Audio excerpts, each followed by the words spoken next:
حضور اکرم صلی اللہ علیہ وآلہ وسلم کا ارشاد ہے، تمام اعمال کا دار و مدار نیت پر ہے، اور ہر عمل کا نتیجہ ہر انسان کو اس کی نیت کے مطابق ہی ملے گا۔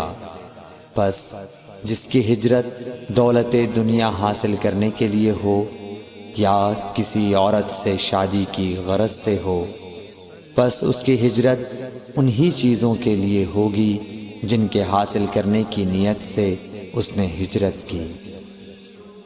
صحیح بخاری حدیث نمبر 2۔ حضور اکرم صلی اللہ علیہ وآلہ وسلم نے فرمایا کہ وحی نازل ہوتے وقت کبھی مجھ کو گھنٹی کی سی آواز محسوس ہوتی ہے، اور وحی کی یہ کیفیت مجھ پر بہت شاخ گزرتی ہے۔ جب یہ کیفیت ختم ہوتی ہے تو میرے دل و دماغ پر اس فرشتے کے ذریعے نازل شدہ وحی محفوظ ہو جاتی ہے، اور کسی وقت ایسا ہوتا ہے کہ فرشتہ بشکل انسان میرے پاس آتا ہے اور مجھ سے کلام کرتا ہے، پس میں اس کا کہا ہوا یاد رکھ لیتا ہوں۔ صحیح بخاری حدیث نمبر 3۔ حضرت صلی اللہ علیہ وآلہ وسلم پر وحی کا ابتدائی دور اچھے سچے پاکیزہ خوابوں سے شروع ہوا۔ آپ خواب میں جو کچھ دیکھتے وہ صبح کی روشنی کی طرح صحیح اور سچا ثابت ہوتا۔ پھر من جانب قدرت آپ تنہائی پسند ہو گئے، اور آپ نے غار حرا میں خلوت نشینی اختیار فرمائی، اور کئی دن اور رات وہاں مسلسل عبادت اور یاد الہی و ذکر میں مشغول رہنے لگے۔ جب تک گھر آنے کو دل نہ چاہتا توشہ ہمراہ لیے ہوئے وہاں رہتے۔ توشہ ختم ہونے پر ہی اہلیہ محترمہ حضرت خدیجہ رضی اللہ تعالی عنہا کے پاس تشریف لاتے، اور کچھ توشہ ہمراہ لے کر پھر وہاں جا کر خلوت گزین ہو جاتے۔ یہی طریقہ جاری رہا یہاں تک کہ آپ پر حق منکشف ہو گیا، اور آپ غار حرا ہی میں قیام پذیر تھے کہ اچانک حضرت جبرائیل علیہ السلام آپ کے پاس حاضر ہوئے اور کہنے لگے کہ اے محمد پڑھو۔ آپ فرماتے ہیں کہ میں نے کہا کہ میں پڑھنا نہیں جانتا۔ آپ صلی اللہ علیہ وسلم فرماتے ہیں کہ فرشتے نے مجھے پکڑ کر اتنے زور سے بھینچا کہ میری طاقت جواب دے گئی۔ پھر مجھے چھوڑ کر کہا پڑھو۔ میں نے پھر وہی جواب دیا کہ میں پڑھا ہوا نہیں ہوں۔ اس فرشتے نے مجھ کو نہایت ہی زور سے بھینچا کہ مجھ کو سخت تکلیف محسوس ہوئی۔ پھر اس نے کہا کہ پڑھ۔ میں نے کہا میں پڑھا ہوا نہیں ہوں۔ فرشتے نے تیسری بار مجھ کو پکڑا اور تیسری مرتبہ پھر مجھ کو بھینچا، پھر مجھے چھوڑ دیا اور کہنے لگا کہ پڑھو اپنے رب کے نام کی مدد سے جس نے پیدا کیا اور انسان کو خون کی پھٹکی سے بنایا۔ پڑھو اور آپ کا رب بہت ہی مہربانیاں کرنے والا ہے۔ بس یہی آیتیں آپ حضرت جبرائیل علیہ السلام سے سن کر اس حال میں غار حرا سے واپس ہوئے کہ آپ کا دل اس انوکھے واقعے سے کانپ رہا تھا۔ آپ حضرت خدیجہ کے ہاں تشریف لائے اور فرمایا کہ مجھے کمبل اوڑھا دو، مجھے کمبل اوڑھا دو۔ لوگوں نے آپ کو کمبل اوڑھا دیا۔ جب آپ کا ڈر جاتا رہا تو آپ نے اپنی زوجہ محترمہ حضرت خدیجہ رضی اللہ تعالی عنہا کو تفصیل کے ساتھ یہ واقعہ سنایا، اور فرمانے لگے کہ مجھ کو اب اپنی جان کا خوف ہو گیا ہے۔ آپ کی اہلیہ محترمہ حضرت خدیجہ رضی اللہ تعالی عنہا نے آپ کی ڈھارس بندھائی اور کہا کہ آپ کا خیال صحیح نہیں ہے۔ اللہ کی قسم آپ کو اللہ کبھی رسوا نہیں کرے گا۔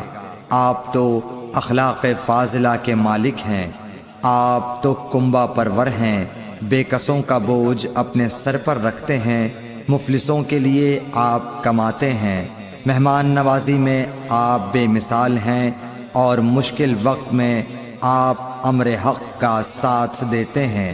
ایسے اوصاف حسنہ والا انسان یوں بے وقت ذلت و خواری کی موت نہیں پا سکتا۔ پھر مزید تسلی کے لیے حضرت خدیجہ رضی اللہ تعالی عنہا آپ کو ورقہ بن نوفل کے پاس لے گئیں، جو ان کے چچا زاد بھائی تھے اور زمانہ جاہلیت میں نصرانی مذہب اختیار کر چکے تھے اور عبرانی زبان کے کاتب تھے۔ چنانچہ انجیل کو بھی حسب منشائے خداوندی عبرانی زبان میں لکھا کرتے تھے۔ انجیل سریانی زبان میں نازل ہوئی تھی، پھر اس کا ترجمہ عبرانی زبان میں ہوا۔ ورقہ اسی کو لکھتے تھے۔ وہ بہت بوڑھے ہو گئے تھے، یہاں تک کہ ان کی بینائی بھی رخصت ہو چکی تھی۔ حضرت خدیجہ رضی اللہ تعالی عنہا نے ان کے سامنے آپ کے حالات بیان کیے اور کہا کہ اے چچا زاد بھائی، اپنے بھتیجے محمد صلی اللہ علیہ وسلم کی زبانی ذرا ان کی کیفیت سن لیجئے۔ وہ بولے کہ بھتیجے، آپ نے جو کچھ دیکھا ہے اس کی تفصیل سناؤ۔ چنانچہ آپ صلی اللہ علیہ وآلہ وسلم نے از اول تا آخر پورا واقعہ سنایا، جسے سن کر ورقہ بے اختیار ہو کر بول اٹھے کہ یہ تو وہی ناموس معزز رازدان فرشتہ ہے جسے اللہ نے حضرت موسیٰ علیہ السلام پر وحی دے کر بھیجا تھا۔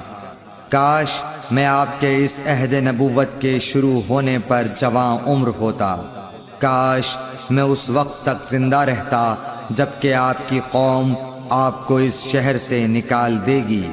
رسول کریم صلی اللہ علیہ وآلہ وسلم نے یہ سن کر تعجب سے پوچھا کہ کیا وہ لوگ مجھ کو نکال دیں گے، حالانکہ میں تو ان میں صادق و امین و مقبول ہوں۔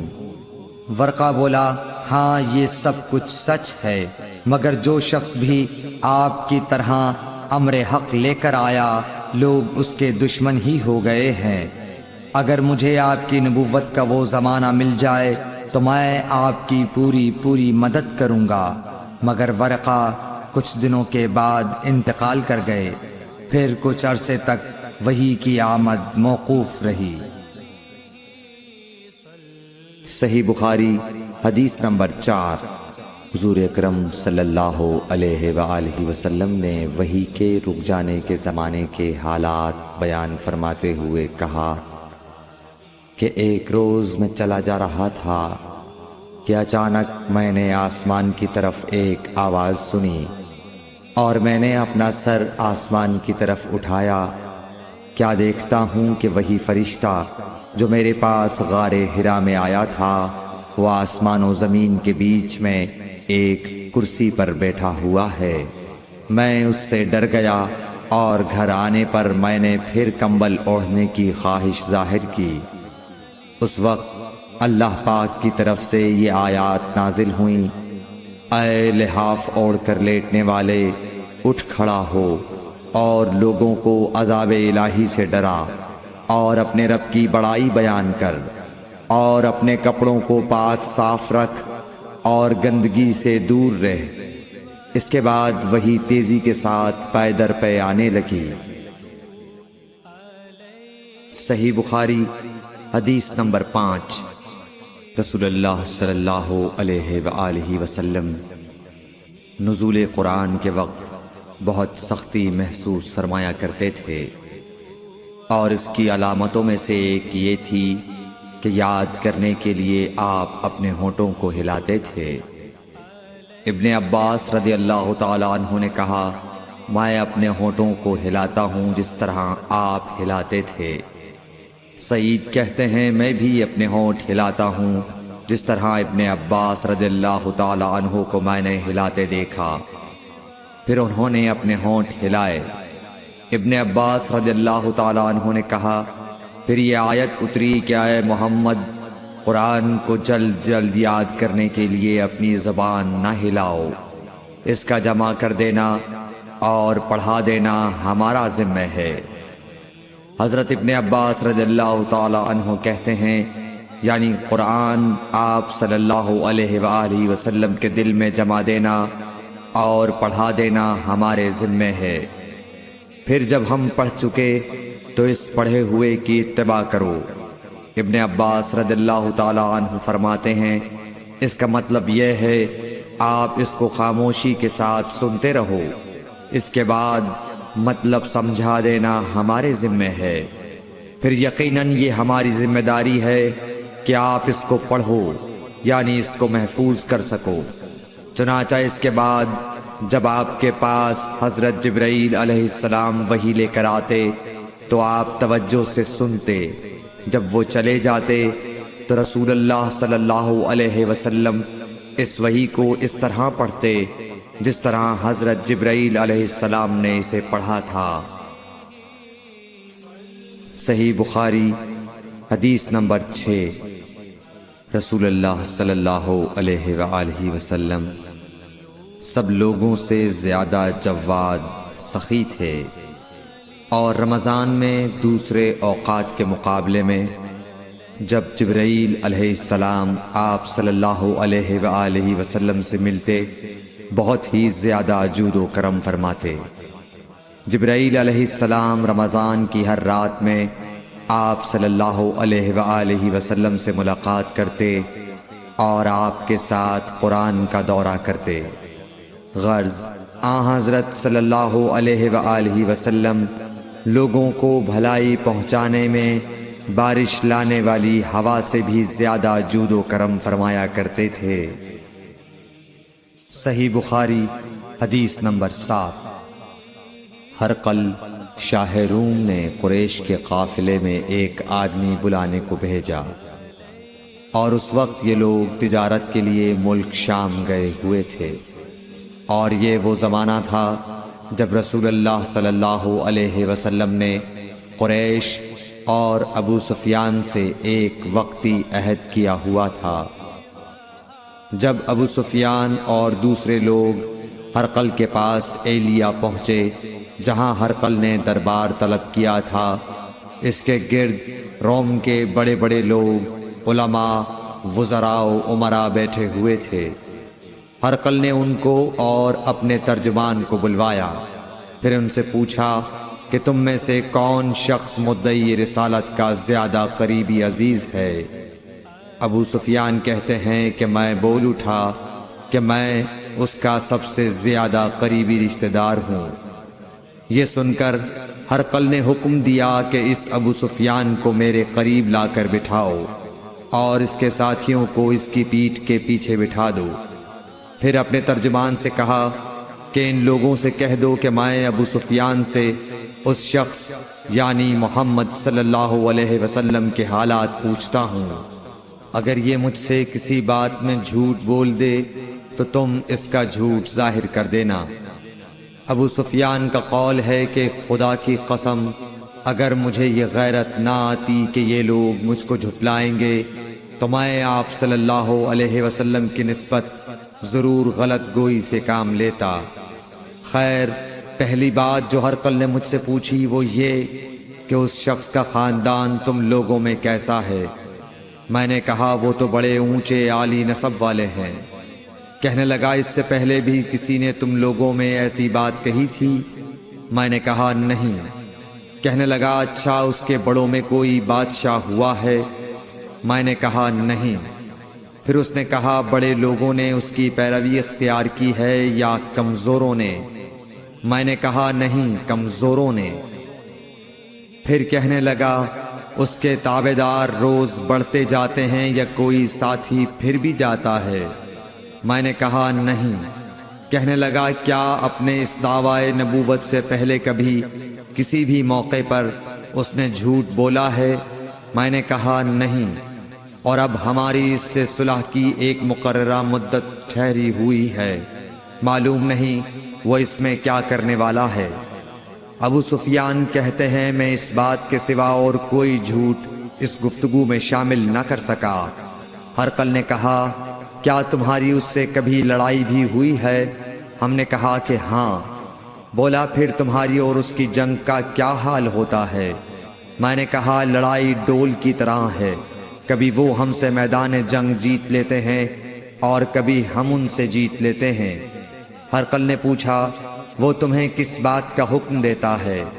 میں نے کہا، وہ کہتا ہے کہ صرف ایک اللہ ہی کی عبادت کرو، اس کا کسی کو شریک نہ بناؤ، اور اپنے باپ دادا کی شرک کی باتیں چھوڑ دو، اور ہمیں نماز پڑھنے، سچ بولنے، پرہیزگاری اور صلہ رحمی کا حکم دیتا ہے۔ یہ سب سن کر پھر ہرقل نے اپنے ترجمان سے کہا کہ ابو سفیان سے کہہ دے کہ میں نے تم سے اس کا نسب پوچھا تو تم نے کہا کہ وہ ہم سے عالی نسب ہے، اور پیغمبر اپنی قوم میں عالی نسب ہی بھیجے جایا کرتے ہیں۔ میں نے تم سے پوچھا کہ دعویٰ نبوت کی یہ بات تمہارے اندر اس سے پہلے کسی اور نے بھی کہی تھی؟ تو تم نے جواب دیا کہ نہیں۔ تب میں نے اپنے دل میں کہا کہ اگر یہ بات اس سے پہلے کسی اور نے کہی ہوتی تو میں سمجھتا کہ اس شخص نے بھی اسی بات کی تقلید کی ہے جو پہلے کہی جا چکی ہے۔ میں نے تم سے پوچھا کہ اس کے بڑوں میں کوئی بادشاہ بھی گزرا ہے تو تم نے کہا کہ نہیں۔ تو میں نے دل میں کہا کہ ان کے بزرگوں میں سے کوئی بادشاہ ہوا ہوگا تو کہہ دوں گا کہ وہ شخص اس بہانے اپنے آباء و اجداد کی بادشاہت اور ان کا ملک دوبارہ حاصل کرنا چاہتا ہے۔ اور میں نے تم سے پوچھا کہ اس بات کے کہنے یعنی پیغمبری کا دعویٰ کرنے سے پہلے تم نے کبھی اس کو دروغ گوئی کا الزام لگایا ہے؟ تم نے کہا کہ نہیں۔ تو میں نے سمجھ لیا کہ جو شخص آدمیوں کے ساتھ دروغ گوئی سے بچے وہ اللہ کے بارے میں کیسے جھوٹی بات کہہ سکتا ہے۔ اور میں نے تم سے پوچھا کہ بڑے لوگ اس کے پیرو ہوتے ہیں یا کمزور آدمی؟ تم نے کہا کمزوروں نے اس کی اتباع کی ہے۔ تو دراصل یہی لوگ پیغمبروں کے متبعین ہوتے ہیں۔ اور میں نے تم سے پوچھا کہ اس کے ساتھی بڑھ رہے ہیں یا کم ہو رہے ہیں؟ تم نے کہا کہ وہ بڑھ رہے ہیں، اور ایمان کی کیفیت یہی ہوتی ہے حتیٰ کہ وہ کامل ہو جاتا ہے۔ اور میں نے تم سے پوچھا کہ آیا کوئی شخص اس کے دین سے ناخوش ہو کر مرتد بھی ہو جاتا ہے؟ تم نے کہا نہیں۔ تو ایمان کی خاصیت بھی یہی ہے، جن کے دلوں میں اس کی مسرت رچ بس جائے وہ اس سے لوٹا نہیں کرتے۔ اور میں نے تم سے پوچھا کہ آیا وہ کبھی عہد شکنی کرتے ہیں؟ تم نے کہا نہیں۔ پیغمبروں کا یہی حال ہوتا ہے، وہ عہد کی خلاف ورزی نہیں کرتے۔ اور میں نے تم سے کہا کہ وہ تم سے کس چیز کے لیے کہتے ہیں؟ تم نے کہا کہ وہ ہمیں حکم دیتے ہیں کہ اللہ کی عبادت کرو، اس کے ساتھ کسی کو شریک نہ ٹھہراؤ، اور تمہیں بتوں کی پرستش سے روکتے ہیں، سچ بولنے اور پرہیزگاری کا حکم دیتے ہیں۔ لہٰذا اگر یہ باتیں جو تم کہہ رہے ہو سچ ہیں تو ان قریب وہ اس جگہ کا مالک ہو جائے گا کہ جہاں میرے یہ دونوں پاؤں ہیں۔ مجھے معلوم تھا کہ وہ پیغمبر آنے والا ہے، مگر مجھے یہ معلوم نہیں تھا کہ وہ تمہارے اندر ہوگا۔ اگر میں جانتا کہ اس تک پہنچ سکوں گا تو اس سے ملنے کے لیے ہر تکلیف گوارا کرتا۔ اگر میں اس کے پاس ہوتا تو اس کے پاؤں دھوتا۔ ہرقل نے رسول اللہ صلی اللہ علیہ وسلم کا وہ خط منگایا جو آپ نے وحیہ کلبی رضی اللہ تعالیٰ عنہ کے ذریعے حاکم بصرہ کے پاس بھیجا تھا، اور اس نے وہ ہرقل کے پاس بھیج دیا تھا۔ پھر اس کو پڑھا تو اس میں لکھا تھا، اللہ کے نام کے ساتھ جو نہایت مہربان اور رحم والا ہے۔ اللہ کے بندے اور اس کے پیغمبر محمد صلی اللہ علیہ وسلم کی طرف سے یہ خط ہے شاہ روم کے لیے۔ اس شخص پر سلام ہو جو ہدایت کی پیروی کرے۔ اس کے بعد میں آپ کے سامنے دعوت اسلام پیش کرتا ہوں۔ اگر آپ اسلام لے آئیں گے تو دین و دنیا میں سلامتی نصیب ہوگی، اللہ آپ کو دوہرا ثواب دے گا، اور اگر آپ میری دعوت سے روگردانی کریں گے تو آپ کی رعایا کا گناہ بھی آپ ہی پر ہوگا۔ اور اے اہل کتاب، ایک ایسی بات پر آ جاؤ جو ہمارے اور تمہارے درمیان یکساں ہے، وہ یہ کہ ہم اللہ کے سوا کسی کی عبادت نہ کریں اور کسی کو اس کا شریک نہ ٹھہرائیں، اور نہ ہم میں سے کوئی کسی کو خدا کے سوا اپنا رب بنائے۔ پھر اگر وہ اہل کتاب اس کتاب سے منہ پھیر لیں تو مسلمانوں، تم ان سے کہہ دو کہ تم مانو یا نہ مانو، ہم ایک خدا کے اطاعت گزار ہیں۔ ابو سفیان کہتے ہیں جب ہرقل نے جو کچھ کہنا تھا کہہ دیا اور خط پڑھ کر فارغ ہوا تو اس کے ارد گرد بہت شور و غوغا ہوا، بہت سی آوازیں اٹھیں اور ہمیں باہر نکال دیا گیا۔ تب میں نے اپنے ساتھیوں سے کہا کہ ابو کبشہ کے بیٹے حضرت صلی اللہ علیہ وسلم کا معاملہ تو بہت بڑھ گیا، دیکھو تو اس سے بنی اصفر روم کا بادشاہ بھی ڈرتا ہے۔ مجھے اس وقت سے اس بات کا یقین ہو گیا کہ حضور صلی اللہ علیہ وسلم ان قریب غالب ہو کر رہیں گے، حتیٰ کہ اللہ نے مجھے مسلمان کر دیا۔ راوی کا بیان ہے کہ ابن ناطور ایلیا کا حاکم ہرقل کا مصاحب اور شام کے نصارہ کا لاٹ پادری بیان کرتا تھا کہ ہرقل جب ایلیا آیا ایک دن صبح کو پریشان اٹھا تو اس کے درباریوں نے دریافت کیا کہ آج ہم آپ کی حالت بدلی ہوئی پاتے ہیں، کیا وجہ ہے؟ ابن ناطور کا بیان ہے کہ ہرقل نجومی تھا، علم نجوم میں وہ پوری مہارت رکھتا تھا۔ اس نے اپنے ہم نشینوں کو بتایا کہ میں نے آج رات ستاروں پر نظر ڈالی تو دیکھا کہ ختنہ کرنے والوں کا بادشاہ ہمارے ملک پر غالب آ گیا ہے۔ بھلا اس زمانے میں کون لوگ ختنہ کرتے ہیں؟ انہوں نے کہا کہ یہود کے سوا کوئی ختنہ نہیں کرتا، سو ان کی وجہ سے پریشان نہ ہوں۔ سلطنت کے تمام شہروں میں یہ حکم لکھ بھیجیے کہ وہاں جتنے یہودی ہوں سب قتل کر دیے جائیں۔ وہ لوگ انہی باتوں میں مشغول تھے کہ ہرقل کے پاس ایک آدمی لایا گیا جسے شاہ غسان نے بھیجا تھا۔ اس نے رسول اللہ صلی اللہ علیہ وسلم کے حالات بیان کیے۔ جب ہرقل نے سارے حالات سن لیے تو کہا کہ جا کر دیکھو وہ ختنہ کیے ہوئے ہے یا نہیں۔ انہوں نے اسے دیکھا تو بتلایا کہ وہ ختنہ کیا ہوا ہے۔ ہرقل نے جب اس شخص سے عرب کے بارے میں پوچھا تو اس نے بتلایا کہ وہ ختنہ کرتے ہیں۔ تب ہرقل نے کہا کہ یہی محمد صلی اللہ علیہ وسلم اس امت کے بادشاہ ہیں جو پیدا ہو چکے ہیں۔ پھر اس نے اپنے ایک دوست کو رومیہ خط لکھا اور وہ بھی علم نجوم میں ہرقل کی طرح ماہر تھا۔ پھر وہاں سے ہرقل حمص چلا گیا۔ ابھی حمص سے نکلا نہیں تھا کہ اس کے دوست کا خط اس کے جواب میں آ گیا۔ اس کی رائے بھی حضور صلی اللہ علیہ وسلم کے ظہور کے بارے میں ہرقل کے موافق تھی کہ محمد صلی اللہ علیہ وسلم واقعی پیغمبر ہیں۔ اس کے بعد ہرقل نے روم کے بڑے آدمیوں کو اپنے حمص کے محل میں طلب کیا اور اس کے حکم سے محل کے دروازے بند کر لیے گئے۔ پھر وہ اپنے خاص محل سے باہر آیا اور کہا، اے روم والو، کیا ہدایت اور کامیابی میں کچھ حصہ تمہارے لیے بھی ہے؟ اگر تم اپنی سلطنت کی بقا چاہتے ہو تو پھر اس نبی صلی اللہ علیہ وسلم کی بیعت کر لو اور مسلمان ہو جاؤ۔ یہ سننا تھا کہ پھر لوگ وحشی گدھوں کی طرح دروازوں کی طرف دوڑے مگر انہیں بند پایا۔ آخر جب ہرقل نے اس بات سے ان کی یہ نفرت دیکھی اور ان کے ایمان لانے سے مایوس ہو گیا تو کہنے لگا کہ ان لوگوں کو میرے پاس لاؤ۔ جب وہ دوبارہ آئے تو اس نے کہا، میں نے جو بات کہی تھی اس سے تمہاری دینی پختگی کی آزمائش مقصود تھی، سو وہ میں نے دیکھ لی۔ تب یہ بات سن کر وہ سب کے سب اس کے سامنے سجدے میں گر پڑے اور اس سے خوش ہو گئے۔ بالآخر ہرقل کی آخری حالت یہی رہی۔ صحیح بخاری حدیث نمبر 8۔ رسول اللہ صلی اللہ علیہ وسلم نے فرمایا، اسلام کی بنیاد 5 چیزوں پر قائم کی گئی ہے۔ اول گواہی دینا کہ اللہ کے سوا کوئی معبود نہیں اور بے شک حضرت محمد صلی اللہ علیہ وسلم اللہ کے سچے رسول ہیں، اور نماز قائم کرنا اور زکوٰۃ ادا کرنا اور حج کرنا اور رمضان کے روزے رکھنا۔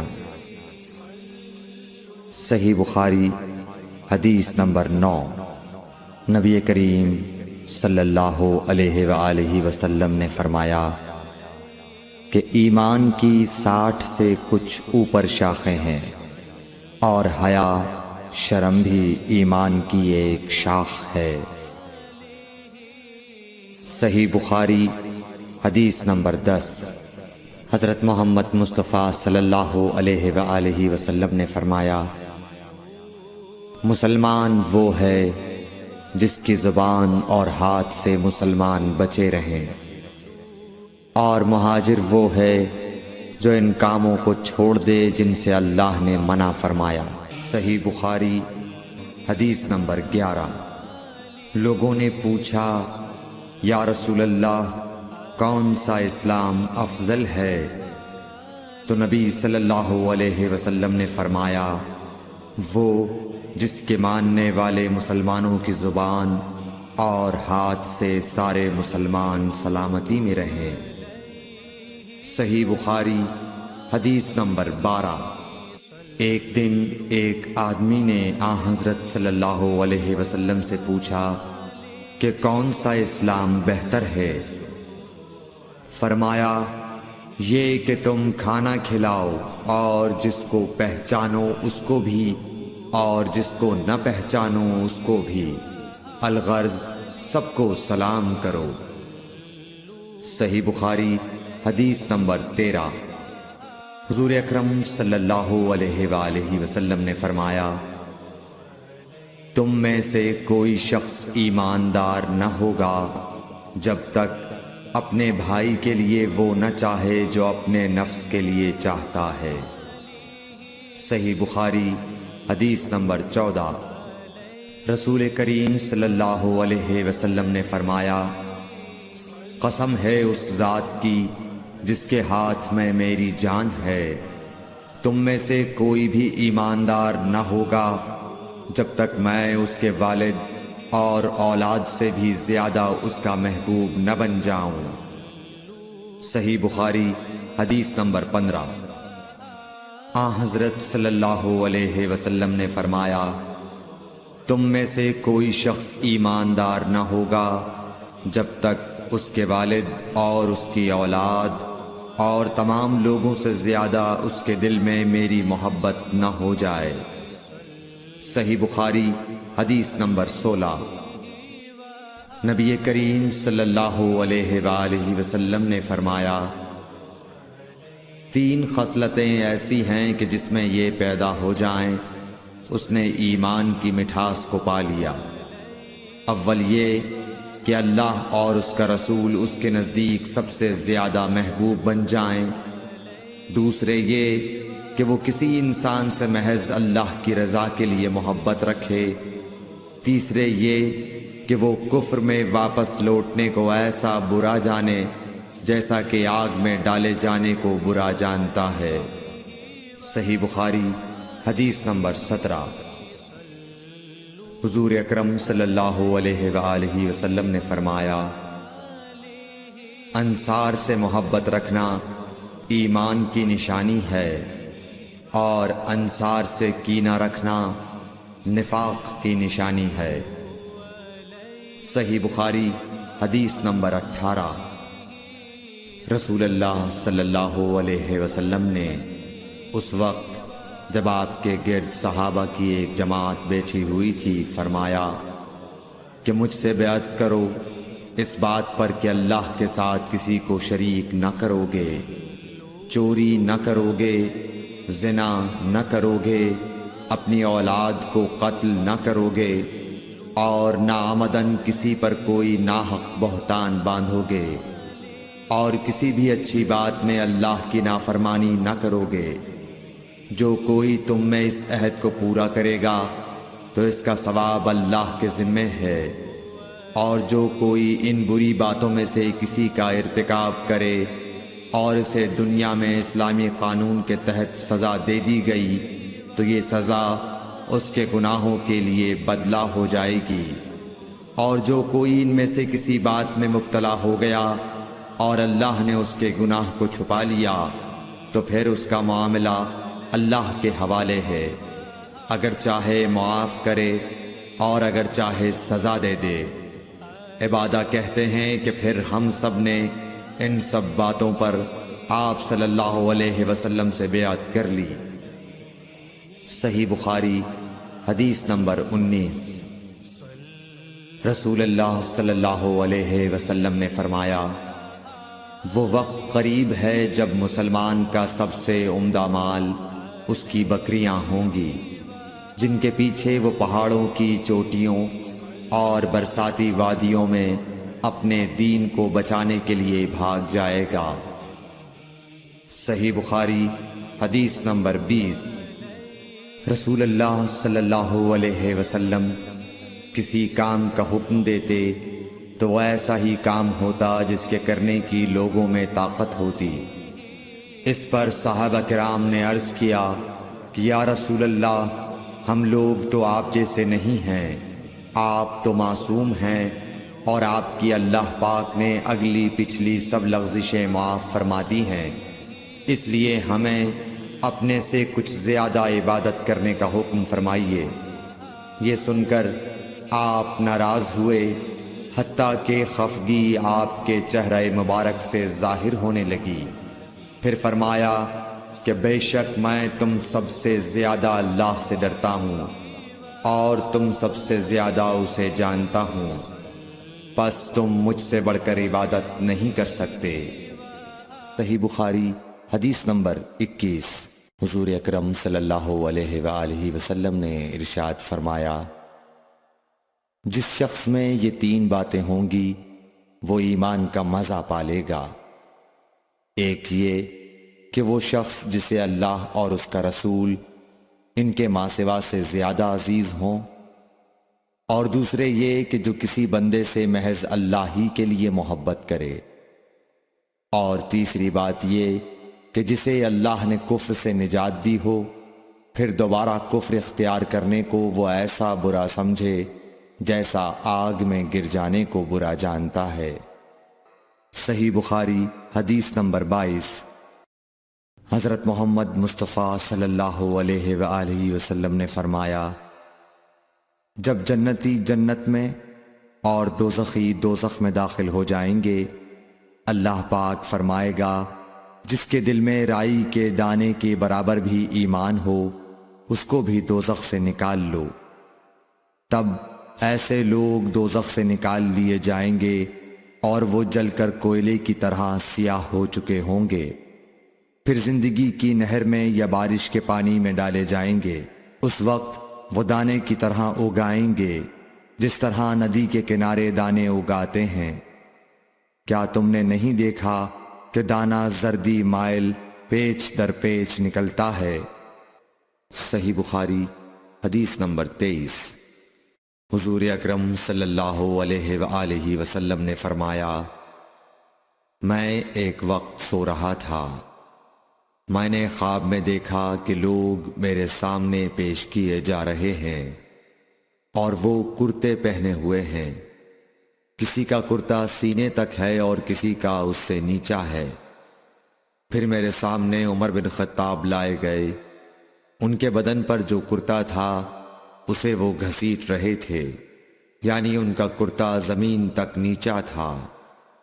صحابہ رضی اللہ تعالی عنہ نے پوچھا کہ یا رسول اللہ، اس کی کیا تعبیر ہے؟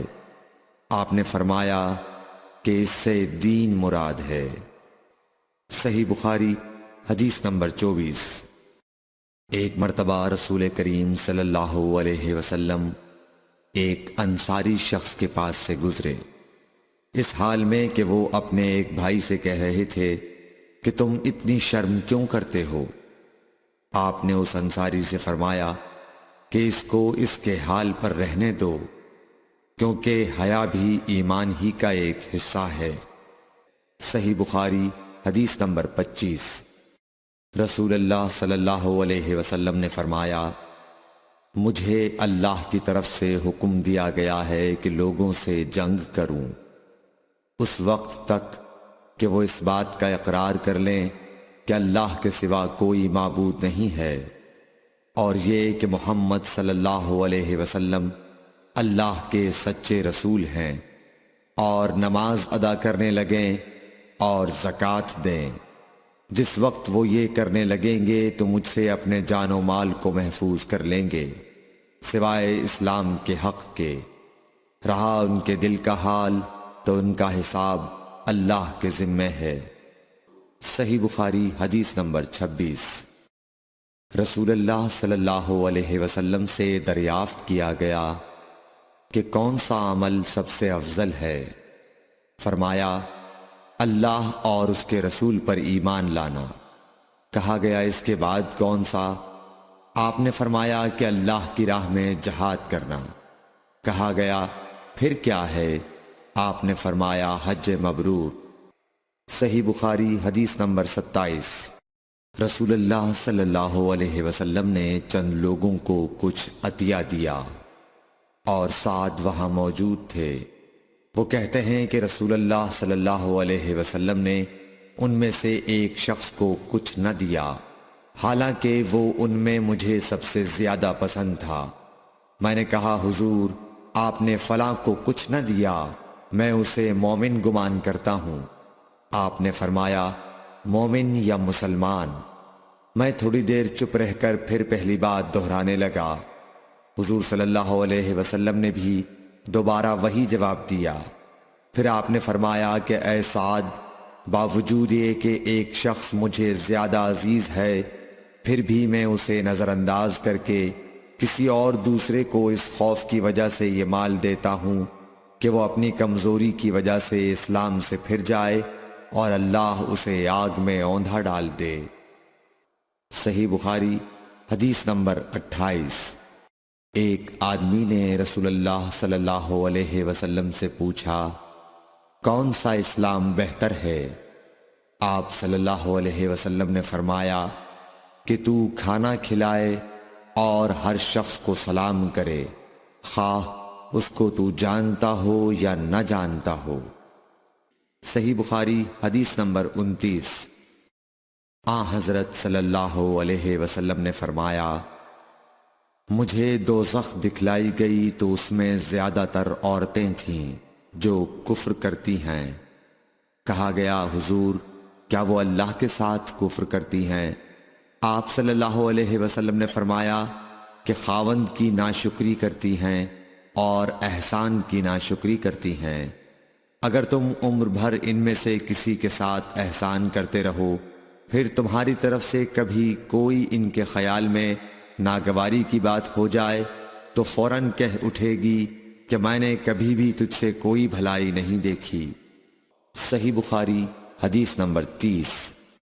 حضرت صلی اللہ علیہ وآلہ وسلم فرماتے تھے جب دو مسلمان اپنی اپنی تلواریں لے کر بھڑ جائیں تو قاتل اور مقتول دونوں دوزخی ہیں۔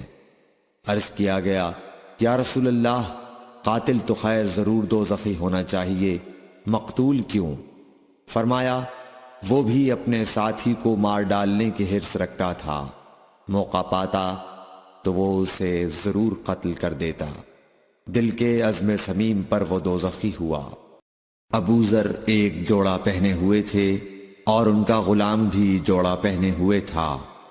سبب دریافت کیا گیا تو کہنے لگے کہ میں نے ایک شخص یعنی غلام کو برا بھلا کہا تھا اور اس کی ماں کی غیرت دلائی یعنی گالی دی، تو رسول اللہ صلی اللہ علیہ وسلم نے یہ معلوم کر کے مجھ سے فرمایا اے ابو ذر، تو نے اسے ماں کے نام سے غیرت دلائی ہے، بے شک تجھ میں ابھی کچھ زمانہ جاہلیت کا اثر باقی ہے، یاد رکھو ماتحت لوگ تمہارے بھائی ہیں، اللہ نے اپنی کسی مصلحت کی بنا پر انہیں تمہارے قبضے میں دے رکھا ہے، تو جس کے ماتحت اس کا کوئی بھائی ہو تو اس کو بھی وہی کھلائے جو آپ کھاتا ہے، اور وہ کپڑا اسے پہنائے جو آپ پہنتا ہے، اور ان کو اتنے کام کی تکلیف نہ دو کہ ان کے لیے مشکل ہو جائے، اور اگر کوئی سخت کام ڈالو تو تم خود بھی ان کی مدد کرو۔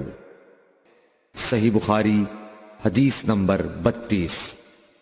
جب سورہ انعام کی یہ آیت اتری جو لوگ ایمان لائے اور انہوں نے اپنے ایمان میں گناہوں کی آمیزش نہیں کی، تو آپ صلی اللہ علیہ وسلم کے اصحاب نے کہا یا رسول اللہ یہ تو بہت ہی مشکل ہے، ہم میں کون ایسا ہے جس نے گناہ نہیں کیا؟ تب اللہ پاک نے سورہ لقمان کی یہ آیت اتاری کہ بے شک شرک بڑا ظلم ہے۔ صحیح بخاری حدیث نمبر 33۔ رسول اللہ صلی اللہ علیہ وآلہ وسلم نے فرمایا، منافق کی علامتیں 3 ہیں: جب بات کرے جھوٹ بولے، جب وعدہ کرے اس کے خلاف کرے، اور جب اس کو امین بنایا جائے تو خیانت کرے۔ صحیح بخاری حدیث نمبر 34۔ رسول اللہ صلی اللہ علیہ وسلم نے فرمایا کہ 4 عادتیں جس کسی میں ہوں تو وہ خالص منافق ہے، اور جس کسی میں ان 4 میں سے ایک عادت ہو تو وہ بھی نفاق ہی ہے جب تک اسے نہ چھوڑ دے۔ وہ یہ ہیں: جب اسے امین بنایا جائے تو امانت میں خیانت کرے، اور بات کرتے وقت جھوٹ بولے، اور جب کسی سے عہد کرے تو اسے پورا نہ کرے، اور جب کسی سے لڑے تو گالیوں پر اتر آئے۔ صحیح بخاری حدیث نمبر 35۔ رسول اللہ صلی اللہ علیہ وسلم نے فرمایا، جو شخص شب قدر ایمان کے ساتھ محض ثواب آخرت کے لیے ذکر و عبادت میں گزارے، اس کے گزشتہ گناہ بخش دیے جاتے ہیں۔ صحیح بخاری حدیث نمبر 36۔ رسول اللہ صلی اللہ علیہ وسلم نے فرمایا، جو شخص اللہ کی راہ میں جہاد کے لیے نکلا، اللہ اس کا ضامن ہو گیا۔ اللہ تعالیٰ فرماتا ہے، اس کو میری ذات پر یقین اور میرے پیغمبروں کی تصدیق نے اس سرفروشی کے لیے گھر سے نکالا ہے۔ میں اس بات کا ضامن ہوں کہ یا تو اس کو واپس کر دوں ثواب اور مال غنیمت کے ساتھ، یا شہید ہونے کے بعد جنت میں داخل کر دوں۔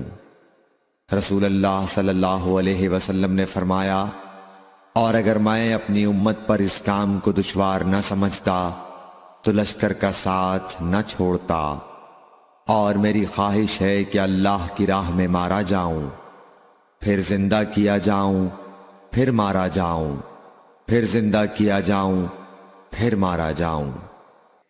صحیح بخاری حدیث نمبر 37۔ حضرت صلی اللہ علیہ وسلم نے فرمایا، جو کوئی رمضان میں راتوں کو ایمان رکھ کر اور ثواب کے لیے عبادت کرے، اس کے اگلے گناہ بخش دیے جاتے ہیں۔ صحیح بخاری حدیث نمبر 38۔ حضرت صلی اللہ علیہ وسلم نے فرمایا، جس نے رمضان کے روزے ایمان اور خالص نیت کے ساتھ رکھے، اس کے پچھلے گناہ بخش دیے گئے۔ صحیح بخاری حدیث نمبر 39۔ حضرت صلی اللہ علیہ وسلم نے فرمایا، بے شک دین آسان ہے، اور جو شخص دین میں سختی اختیار کرے گا تو دین اس پر غالب آ جائے گا اور اس کی سختی نہ چل سکے گی۔ بس اس لیے اپنے عمل میں پختگی اختیار کرو، اور جہاں تک ممکن ہو میانہ روی برتو، اور خوش ہو جاؤ کہ اس طرز عمل سے تم کو دارین کے فوائد حاصل ہوں گے، اور صبح اور دوپہر اور شام اور کسی قدر رات میں عبادت سے مدد حاصل کرو۔ نماز 5 وقتہ بھی مراد ہو سکتی ہے کہ پابندی سے ادا کرو۔ صحیح بخاری حدیث نمبر 40۔ رسول اللہ صلی اللہ علیہ وسلم جب مدینہ تشریف لائے تو پہلے اپنی نانہال اترے جو انصار تھے، اور وہاں آپ نے 16 یا 17 ماہ بیت المقدس کی طرف منہ کر کے نماز پڑھی، اور آپ کی خواہش تھی کہ آپ کا قبلہ بیت اللہ کی طرف ہو۔ جب بیت اللہ کی طرف نماز پڑھنے کا حکم ہو گیا تو سب سے پہلی نماز جو آپ نے بیت اللہ کی طرف پڑھی عصر کی نماز تھی۔ وہاں آپ صلی اللہ علیہ وسلم کے ساتھ لوگوں نے بھی نماز پڑھی۔ پھر آپ کے ساتھ نماز پڑھنے والوں سے ایک آدمی نکلا اور اس کا مسجد بنی حارثہ کی طرف گزر ہوا تو وہ لوگ رکوع میں تھے۔ وہ بولا کہ میں اللہ کی گواہی دیتا ہوں کہ میں نے رسول اللہ صلی اللہ علیہ وسلم کے ساتھ مکے کی طرف منہ کر کے نماز پڑھی ہے۔ یہ سن کر وہ لوگ اسی حال میں بیت اللہ کی طرف گھوم گئے، اور جب رسول اللہ صلی اللہ علیہ وسلم بیت المقدس کی طرف منہ کر کے نماز پڑھا کرتے تھے، یہودی اور عیسائی خوش ہوتے تھے، مگر جب آپ نے بیت اللہ کی طرف منہ پھیر لیا تو انہیں یہ امر ناگوار ہوا۔ زہیر ایک راوی کہتے ہیں کہ ہم سے ابو اسحاق نے برا سے یہ حدیث بھی نقل کی ہے کہ قبلہ کی تبدیلی سے پہلے کچھ مسلمان انتقال کر چکے تھے، تو ہمیں یہ معلوم نہ ہو سکا کہ ان کی نمازوں کے بارے میں کیا کہیں۔ تب اللہ نے یہ آیت نازل کی، وَمَا كَانَ اللَّهُ لِيُضِيعَ إِيمَانَكُمْ، سورہ بقرہ آیت number 143۔ Thanks for watching. Don't forget to like, comment, share and subscribe to حضور اکرم صلی اللہ علیہ وآلہ وسلم نے ارشاد فرمایا کہ جب ایک بندہ مسلمان ہو جائے اور اس کا اسلام عمدہ ہو، یقین و خلوص کے ساتھ ہو، تو اللہ اس کے گناہ کو جو اس نے اس اسلام لانے سے پہلے کیا معاف فرما دیتا ہے، اور اب اس کے بعد کے لیے بدلہ شروع ہو جاتا ہے، یعنی ایک نیکی کے عوض 10 گناہ سے لے کر 700 گناہ تک ثواب، اور ایک برائی کا اسی برائی کے مطابق بدلہ دیا جاتا ہے، مگر یہ کہ اللہ تعالیٰ اس برائی سے بھی درگزر کرے اور اسے بھی معاف فرما دے، یہ بھی اس کے لیے آسان ہے۔ صحیح بخاری حدیث نمبر 42۔ رسول اللہ صلی اللہ علیہ وسلم نے فرمایا کہ تم میں سے کوئی شخص جب اپنے اسلام کو عمدہ بنا لے، یعنی نفاق اور ریا سے پاک کر لے، تو ہر نیک کام جو وہ کرتا ہے اس کے عوض 10 سے لے کر 700 گناہ تک نیکیاں لکھی جاتی ہیں، اور ہر برا کام جو کرتا ہے تو وہ اتنا ہی لکھا جاتا ہے جتنا کہ اس نے کیا ہے۔ صحیح بخاری حدیث نمبر 43۔ رسول اللہ صلی اللہ علیہ وسلم ایک دن حضرت عائشہ رضی اللہ تعالی عنہا کے پاس آئے۔ اس وقت ایک عورت حضرت عائشہ رضی اللہ تعالی عنہا کے پاس بیٹھی تھی۔ آپ صلی اللہ علیہ وسلم نے دریافت کیا، یہ کون ہے؟ عرض کیا، فلاں عورت، اور اس کی نماز کے اشتیاق اور پابندی کا ذکر کیا۔ آپ صلی اللہ علیہ وسلم نے فرمایا، ٹھہر جاؤ، سن لو کہ تم پر اتنا ہی عمل واجب ہے جتنے عمل کی تمہارے اندر طاقت ہے۔ اللہ کی قسم، ثواب دینے سے اللہ نہیں اکتاتا، مگر تم عمل کرتے کرتے اکتا جاؤ گے، اور اللہ کو دین کا وہی عمل زیادہ پسند ہے جس کی ہمیشہ پابندی کی جا سکے، اور انسان بغیر اکتائے اسے انجام دے۔ صحیح بخاری حدیث نمبر 44۔ رسول اللہ صلی اللہ علیہ وسلم نے فرمایا، جس شخص نے لا الہ الا اللہ کہہ لیا اور اس کے دل میں جو برابر بھی ایمان ہے، تو وہ ایک نہ ایک دن دوزخ سے ضرور نکلے گا، اور دوزخ سے وہ شخص بھی ضرور نکلے گا جس نے کلمہ پڑھا اور اس کے دل میں گیہوں کے دانے برابر خیر ہے، اور دوزخ سے وہ بھی نکلے گا جس نے کلمہ پڑھا اور اس کے دل میں ایک ذرہ برابر بھی خیر ہے۔ صحیح بخاری حدیث نمبر 45۔ ایک یہودی نے حضرت عمر بن خطاب رضی اللہ تعالیٰ عنہ سے کہا کہ اے امیر المومنین، تمہاری کتاب قرآن میں ایک آیت ہے جسے تم پڑھتے ہو، اگر وہ ہم یہودیوں پر نازل ہوتی تو ہم اس کے نزول کے دن کو یوم عید بنا لیتے۔ آپ نے پوچھا، وہ کون سی آیت ہے؟ اس نے جواب دیا، سورہ مائدہ کی یہ آیت کہ آج میں نے تمہارے دین کو مکمل کر دیا اور اپنی نعمت تم پر تمام کر دی اور تمہارے لیے دین اسلام پسند کیا۔ حضرت عمر رضی اللہ تعالی عنہ نے فرمایا کہ ہم اس دن اور اس مقام کو خوب جانتے ہیں۔ جب یہ آیت رسول اللہ صلی اللہ علیہ وسلم پر نازل ہوئی اس وقت آپ صلی اللہ علیہ وسلم عرفات میں جمعے کے دن کھڑے ہوئے تھے۔ صحیح بخاری حدیث نمبر 46۔ طلحہ بن عبید اللہ کہتے تھے کہ نجد والوں میں سے ایک شخص حضرت صلی اللہ علیہ وسلم کے پاس آیا، سر پریشان یعنی بال بکھرے ہوئے تھے۔ ہم اس کی آواز کی بن بناہٹ سنتے تھے اور ہم سمجھ نہیں پا رہے تھے کہ وہ کیا کہہ رہا ہے، یہاں تک کہ وہ نزدیک آن پہنچا جب معلوم ہوا کہ وہ اسلام کے بارے میں پوچھ رہا ہے۔ حضرت صلی اللہ علیہ وسلم نے فرمایا کہ اسلام دن رات میں 5 نمازیں پڑھنا ہے۔ اس نے کہا بس اس کے سوا تو اور کوئی نماز مجھ پر نہیں۔ آپ نے فرمایا نہیں، مگر تو نفل پڑھے تو اور بات ہے۔ حضرت صلی اللہ علیہ وسلم نے فرمایا اور رمضان کے روزے رکھنا۔ اس نے کہا اور تو کوئی روزہ مجھ پر نہیں ہے۔ آپ نے فرمایا نہیں، مگر تو نفل روزے رکھے تو اور بات ہے۔ طلحہ نے کہا اور حضرت صلی اللہ علیہ وسلم نے اس زکوٰۃ کا بیان کیا۔ وہ کہنے لگا کہ بس اور کوئی صدقہ مجھ پر نہیں ہے۔ آپ نے فرمایا نہیں، مگر یہ کہ تو نفل صدقہ دے تو اور بات ہے۔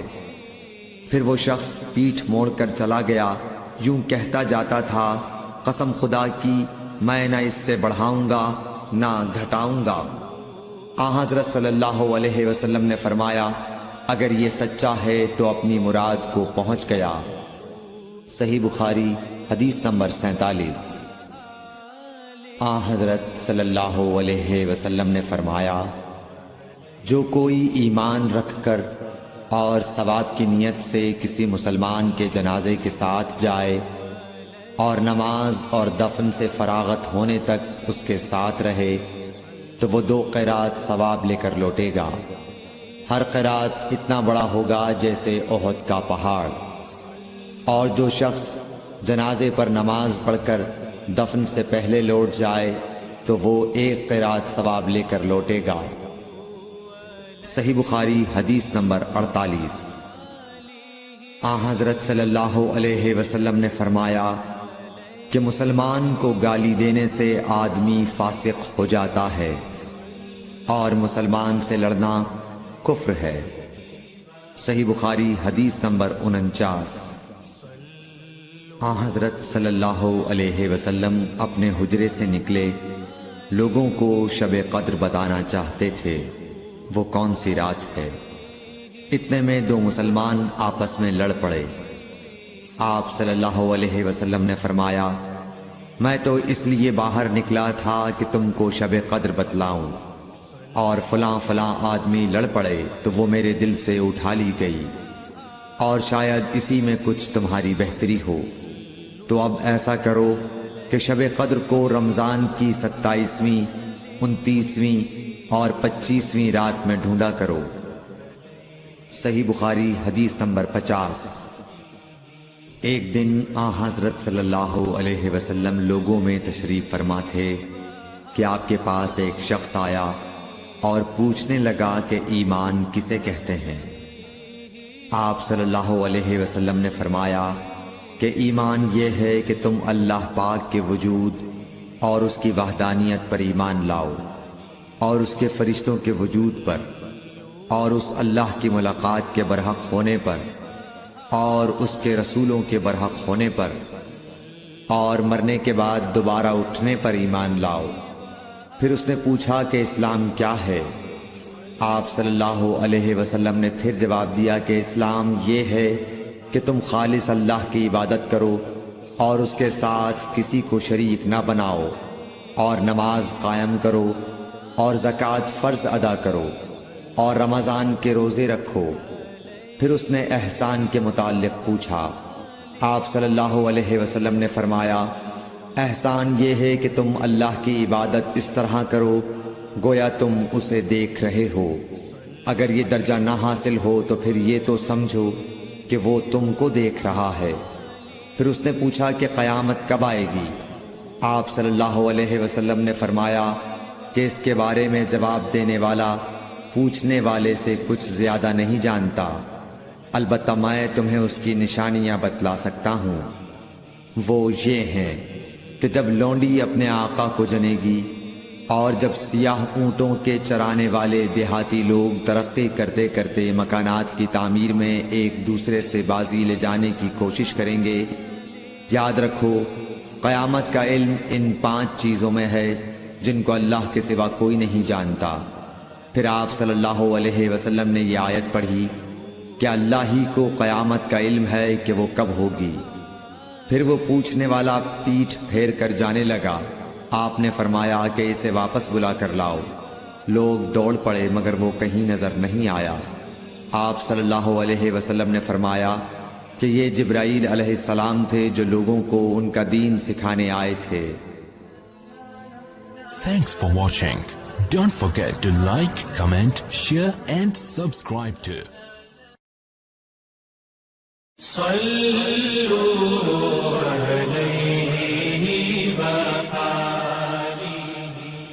صحیح بخاری حدیث نمبر 51۔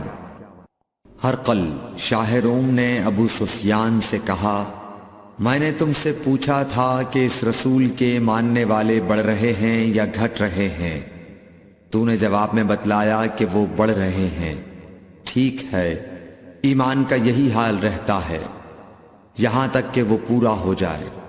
اور میں نے تجھ سے پوچھا تھا کہ کوئی اس کے دین میں آ کر پھر اس کو برا جان کر پھر جاتا ہے؟ تو نے کہا نہیں۔ اور ایمان کا یہی حال ہے، جب اس کی خوشی دل میں سما جاتی ہے تو پھر اس کو کوئی برا نہیں سمجھ سکتا۔ صحیح بخاری حدیث نمبر 52۔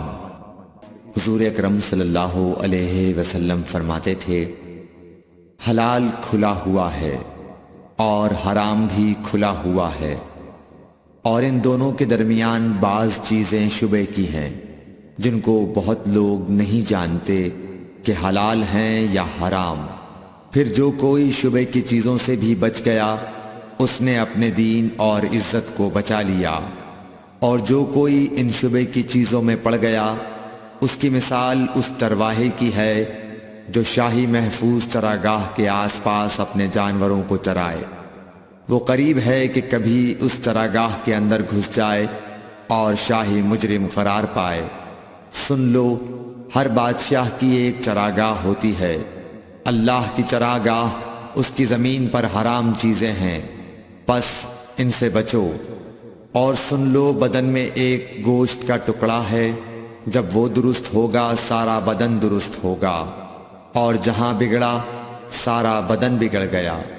سن لو، وہ ٹکڑا آدمی کا دل ہے۔ صحیح بخاری حدیث نمبر 53۔ عبد القیس کا وفد جب حضرت صلی اللہ علیہ وسلم کے پاس آیا تو آپ نے پوچھا کہ یہ کون سی قوم کے لوگ ہیں یا یہ وفد کہاں کا ہے؟ انہوں نے کہا کہ ربیعہ خاندان کے لوگ ہیں۔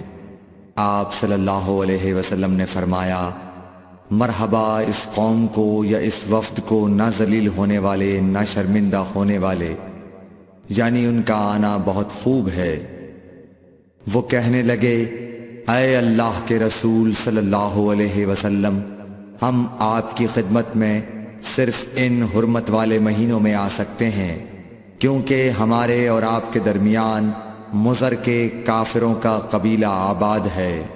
پس آپ ہم کو ایک ایسی قطعی بات بتلا دیجئے جس کی خبر ہم اپنے پچھلے لوگوں کو بھی کر دیں جو یہاں نہیں آئے، اور اس پر عمل درآمد کر کے ہم جنت میں داخل ہو جائیں۔ اور انہوں نے آپ سے اپنے برتنوں کے بارے میں بھی پوچھا۔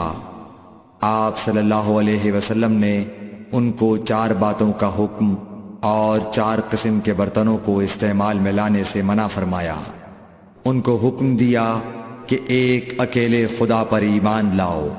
پھر آپ صلی اللہ علیہ وسلم نے پوچھا کہ جانتے ہو ایک اکیلے اللہ پر ایمان لانے کا مطلب کیا ہے؟ انہوں نے کہا کہ اللہ اور اس کے رسول ہی کو معلوم ہے۔ آپ نے فرمایا کہ اس بات کی گواہی دینا کہ اللہ کے سوا کوئی معبود نہیں، اور یہ حضرت محمد صلی اللہ علیہ وسلم اس کے سچے رسول ہیں، اور نماز قائم کرنا اور زکوٰۃ ادا کرنا اور رمضان کے روزے رکھنا اور مال غنیمت سے جو ملے اس کا 5واں حصہ مسلمانوں کے بیت المال میں داخل کرنا، اور 4 برتنوں کے استعمال سے آپ صلی اللہ علیہ وسلم نے ان کو منع فرمایا، سبز لاکھی مرتبان سے اور کدو کے بنائے ہوئے برتن سے، لکڑی کے کھودے ہوئے برتن سے اور روغنی برتن سے، اور فرمایا کہ ان باتوں کو حفظ کر لو اور ان لوگوں کو بھی بتلا دینا جو تم سے پیچھے ہیں اور یہاں نہیں آئے ہیں۔ صحیح بخاری حدیث نمبر 54۔ حضرت صلی اللہ علیہ وسلم نے فرمایا، عمل نیت ہی سے صحیح ہوتے ہیں یا نیت ہی کے مطابق ان کو بدلہ ملتا ہے، اور ہر آدمی کو وہی ملے گا جو نیت کرے گا۔ پس جو کوئی اللہ اور اس کے رسول کی رضا کے لیے ہجرت کرے اور اس کی ہجرت اللہ اور اس کے رسول کی طرف ہوگی، اور جو کوئی دنیا کمانے کے لیے یا کسی عورت سے شادی کرنے کے لیے ہجرت کرے گا تو اس کی ہجرت انہی کاموں کے لیے ہوگی۔ صحیح بخاری حدیث نمبر 55۔ حضرت صلی اللہ علیہ وسلم نے فرمایا، جب آدمی ثواب کی نیت سے اپنے اہل و عیال پر خرچ کرے پس وہ بھی اس کے لیے صدقہ ہے۔ صحیح بخاری حدیث نمبر 56۔ حضرت صلی اللہ علیہ وسلم نے فرمایا، بے شک تو جو کچھ خرچ کرے اور اس سے تیری نیت اللہ کی رضا حاصل کرنی ہو تو تجھ کو اس کا ثواب ملے گا، یہاں تک کہ اس پر بھی جو تو اپنی بیوی کے منہ میں ڈالے۔ صحیح بخاری حدیث نمبر 57۔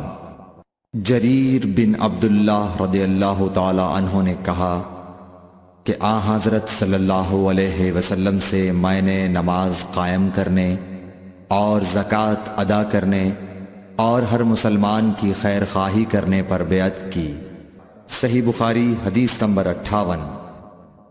جس دن مغیرہ بن شعبہ حاکم کوفہ کا انتقال ہوا تو جریر بن عبداللہ رضی اللہ تعالی عنہ خطبے کے لیے کھڑے ہوئے اور اللہ کی تعریف اور خوبی بیان کی اور کہا، تم کو اکیلے اللہ کا ڈر رکھنا چاہیے، اس کا کوئی شریک نہیں، اور تحمل اور اطمینان سے رہنا چاہیے اس وقت تک کہ کوئی دوسرا حاکم تمہارے اوپر آئے، اور وہ ابھی آنے والا ہے۔ پھر فرمایا کہ اپنے مرنے والے حاکم کے لیے دعائے مغفرت کرو، کیونکہ وہ مغیرہ بھی معافی کو پسند کرتا تھا۔ پھر کہا کہ اس کے بعد تم کو معلوم ہونا چاہیے کہ میں ایک دفعہ حضرت صلی اللہ علیہ وسلم کے پاس آیا اور میں نے عرض کیا کہ میں آپ سے اسلام پر بیعت کرتا ہوں۔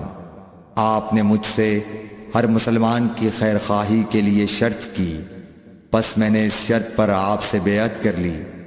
پس اس مسجد کے رب کی قسم کہ میں تمہارا خیر خواہ ہوں۔ پھر استغفار کیا اور ممبر سے اتر آئے۔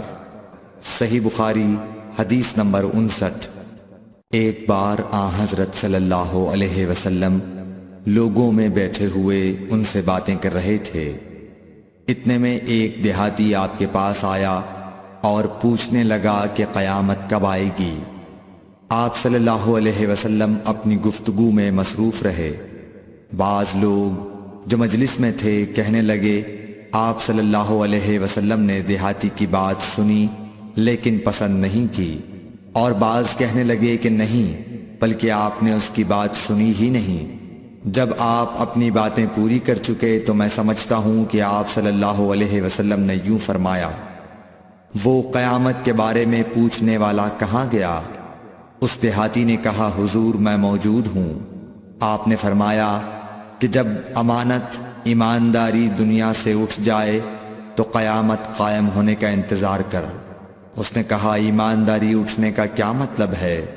آپ صلی اللہ علیہ وسلم نے فرمایا کہ جب حکومت کے کاروبار نالائق لوگوں کو سونپ دیے جائیں تو قیامت کا انتظار کر۔ صحیح بخاری حدیث نمبر 60۔ عبداللہ بن عمرو نے کہا کہ ایک سفر میں جو ہم نے کیا تھا حضرت صلی اللہ علیہ وسلم ہم سے پیچھے رہ گئے، اور آپ صلی اللہ علیہ وسلم ہم سے اس وقت ملے جب عصر کی نماز کا وقت آن پہنچا تھا۔ ہم جلدی جلدی وضو کر رہے تھے، پس پاؤں کو خوب دھونے کے بدل ہم یوں ہی سا دھو رہے تھے۔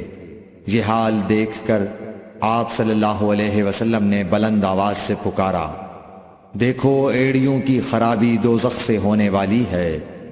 2 یا 3 بار آپ صلی اللہ علیہ وسلم نے یوں ہی بلند آواز سے فرمایا۔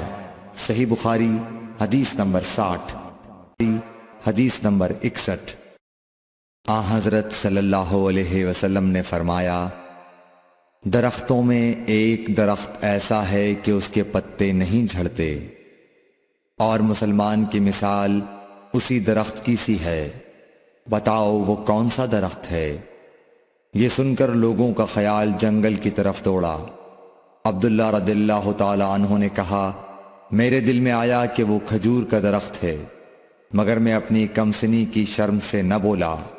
آخر صحابہ نے حضرت صلی اللہ علیہ وسلم سے پوچھا کہ وہ کون سا درخت ہے؟ آپ نے فرمایا، وہ کھجور کا درخت ہے۔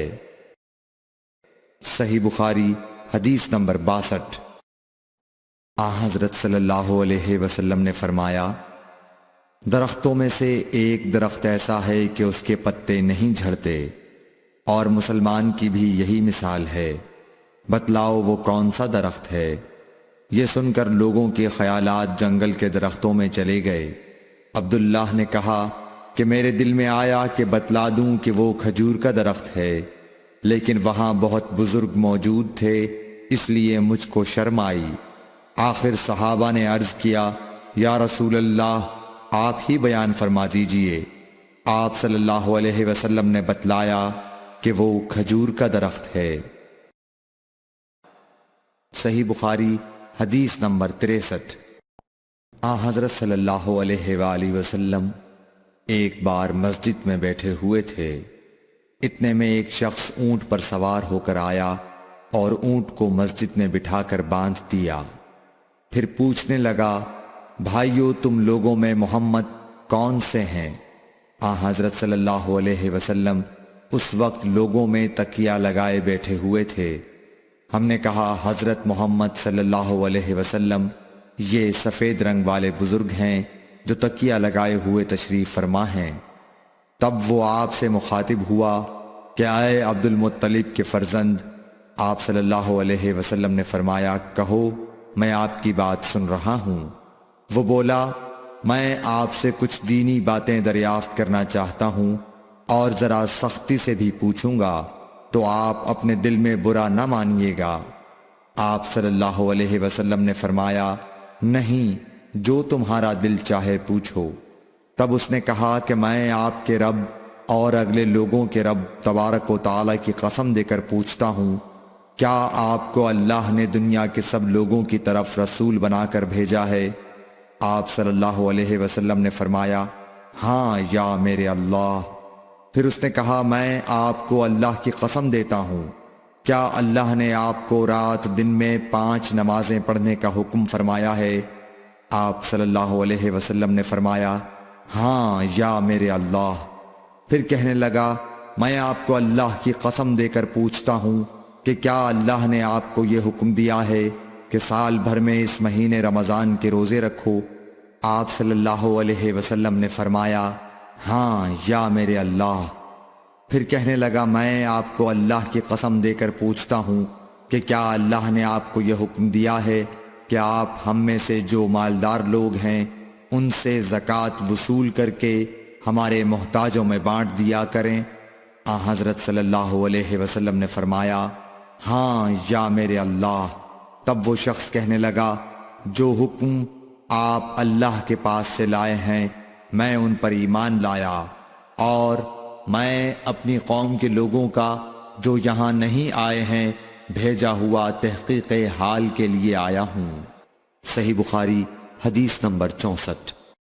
رسول اللہ صلی اللہ علیہ وسلم نے ایک شخص کو اپنا ایک خط دے کر بھیجا اور اسے یہ حکم دیا کہ اسے حاکم بحرین کے پاس لے جائے۔ بحرین کے حاکم نے وہ خط کسریٰ شاہ ایران کے پاس بھیج دیا۔ جس وقت اس نے وہ خط پڑھا تو چاک کر ڈالا۔ راوی کہتے ہیں، اور میرا خیال ہے کہ ابن مسیب نے اس کے بعد مجھ سے کہا کہ اس واقعے کو سن کر رسول اللہ صلی اللہ علیہ وسلم نے اہل ایران کے لیے بد دعا کی کہ وہ بھی چاک شدہ خط کی طرح ٹکڑے ٹکڑے ہو جائیں۔ صحیح بخاری حدیث نمبر 65۔ رسول اللہ صلی اللہ علیہ وسلم نے کسی بادشاہ کے نام دعوت اسلام دینے کے لیے ایک خط لکھا یا لکھنے کا ارادہ کیا تو آپ صلی اللہ علیہ وسلم سے کہا گیا کہ وہ بغیر مہر کے خط نہیں پڑھتے، یعنی بے مہر کے خط کو مستند نہیں سمجھتے۔ تب آپ صلی اللہ علیہ وسلم نے چاندی کی انگوٹھی بنوائی جس میں محمد الرسول اللہ کندہ تھا۔ صحیح بخاری حدیث نمبر 66۔ ایک مرتبہ رسول اللہ صلی اللہ علیہ وسلم مسجد میں تشریف فرما تھے اور لوگ آپ صلی اللہ علیہ وسلم کے ارد گرد بیٹھے ہوئے تھے کہ 3 آدمی وہاں آئے۔ ان میں سے 2 رسول اللہ صلی اللہ علیہ وسلم کے سامنے پہنچ گئے اور ایک واپس چلا گیا۔ پھر وہ دونوں رسول اللہ صلی اللہ علیہ وسلم کے سامنے کھڑے ہو گئے۔ اس کے بعد ان میں سے ایک نے جب مجلس میں ایک جگہ کچھ گنجائش دیکھی تو وہاں بیٹھ گیا، اور دوسرا اہل مجلس کے پیچھے بیٹھ گیا، اور تیسرا جو تھا وہ لوٹ گیا۔ تو جب رسول اللہ صلی اللہ علیہ وسلم اپنی گفتگو سے فارغ ہوئے تو صحابہ رضی اللہ عنہم سے فرمایا، کیا تمہیں 3 آدمیوں کے بارے میں نہ بتاؤں؟ تو سنو۔ ان میں سے ایک نے اللہ سے پناہ چاہی، اللہ نے اسے پناہ دی، اور دوسرے کو شرم آئی تو اللہ بھی اس سے شرمایا کہ اسے بھی بخش دیا، اور تیسرے شخص نے منہ موڑا، اللہ نے بھی اس سے منہ موڑ لیا۔ صحیح بخاری حدیث نمبر 67۔ رسول اللہ صلی اللہ علیہ وسلم اپنے اونٹ پر بیٹھے ہوئے تھے اور ایک شخص نے اس کی نکیل تھام رکھی تھی۔ آپ صلی اللہ علیہ وسلم نے پوچھا، آج یہ کون سا دن ہے؟ ہم خاموش رہے حتیٰ کہ ہم سمجھے کہ آج کے دن کا آپ کوئی دوسرا نام اس کے نام کے علاوہ تجویز فرمائیں گے۔ پھر آپ صلی اللہ علیہ وسلم نے فرمایا، کیا آج قربانی کا دن نہیں ہے؟ ہم نے عرض کیا، بے شک۔ اس کے بعد آپ صلی اللہ علیہ وسلم نے فرمایا، یہ کون سا مہینہ ہے؟ ہم اس پر بھی خاموش رہے اور یہی سمجھے کہ اس مہینے کا بھی آپ اس کے نام کے علاوہ کوئی دوسرا نام تجویز فرمائیں گے۔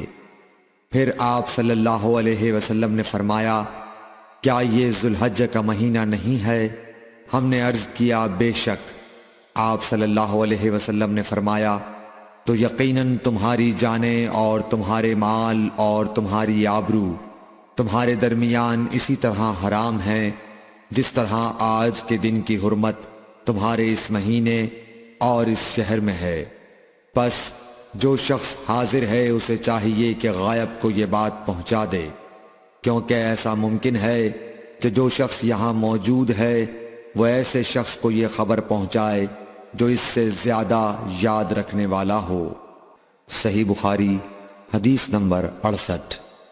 رسول اللہ صلی اللہ علیہ وسلم نے ہمیں نصیحت فرمانے کے لیے کچھ دن مقرر کر دیے تھے، اس ڈر سے کہ کہیں ہم کبھی دخاطر نہ ہو جائیں۔ صحیح بخاری حدیث نمبر 69۔ آپ صلی اللہ علیہ وآلہ وسلم نے فرمایا، آسانی کرو اور سختی نہ کرو، اور خوش کرو اور نفرت نہ دلاؤ۔ صحیح بخاری حدیث نمبر 70۔ عبداللہ ابن مسعود ہر جمعرات کے دن لوگوں کو وعظ سنایا کرتے تھے۔ ایک آدمی نے ان سے کہا، اے ابو عبد الرحمن، میں چاہتا ہوں کہ تم ہمیں ہر روز وعظ سنایا کرو۔ انہوں نے فرمایا، تو سن لو کہ مجھے اس امر سے کوئی چیز مانع ہے تو یہ کہ میں یہ بات پسند نہیں کرتا کہ کہیں تم تنگ نہ ہو جاؤ، اور میں وعظ میں تمہاری فرصت کا وقت تلاش کیا کرتا ہوں، جیسا کہ رسول اللہ صلی اللہ علیہ وسلم اس خیال سے کہ ہم کبھی دخاطر نہ ہو جائیں وعظ کے لیے ہمارے اوقات فرصت کا خیال رکھتے تھے۔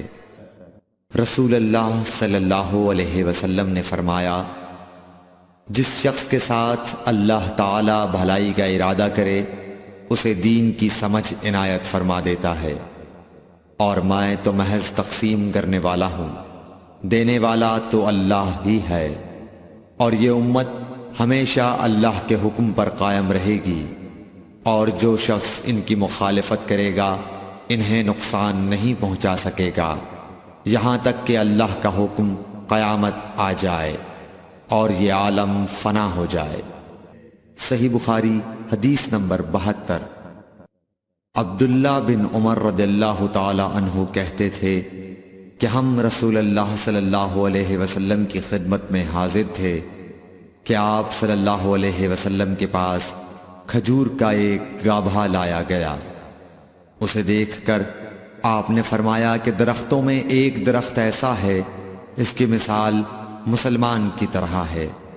ابن عمر کہتے ہیں کہ یہ سن کر میں نے ارادہ کیا کہ عرض کروں کہ وہ درخت کھجور کا ہے، مگر چونکہ میں سب میں چھوٹا تھا اس لیے خاموش رہا۔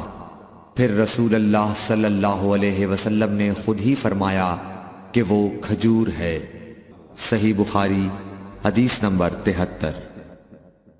رسول اللہ صلی اللہ علیہ وسلم کا ارشاد ہے کہ حسد صرف 2 باتوں میں جائز ہے، ایک تو اس شخص کے بارے میں جسے اللہ نے دولت دی ہو اور وہ اس دولت کو راہ حق میں خرچ کرنے پر بھی قدرت رکھتا ہو، اور ایک اس شخص کے بارے میں جسے اللہ نے حکمت کی دولت سے نوازا ہو اور وہ اس کے ذریعے سے فیصلہ کرتا ہو اور لوگوں کو اس حکمت کی تعلیم دیتا ہو۔ صحیح بخاری حدیث نمبر 74۔ رسول اللہ صلی اللہ علیہ وآلہ وسلم نے فرمایا، ایک دن حضرت موسیٰ علیہ السلام بنی اسرائیل کی ایک جماعت میں بیٹھے ہوئے تھے کہ اتنے میں ایک شخص آیا اور اس نے آپ سے پوچھا، کیا آپ جانتے ہیں کہ دنیا میں کوئی آپ سے بڑھ کر عالم موجود ہے؟ حضرت موسیٰ علیہ السلام نے فرمایا، نہیں۔ اس پر اللہ تعالیٰ نے حضرت موسیٰ علیہ السلام کے پاس وحی بھیجی کہ ہاں، ہمارا بندہ خضر ہے جس کا علم تم سے زیادہ ہے۔ حضرت موسیٰ علیہ السلام نے اللہ سے دریافت کیا کہ خضر علیہ السلام سے ملنے کی کیا صورت ہے؟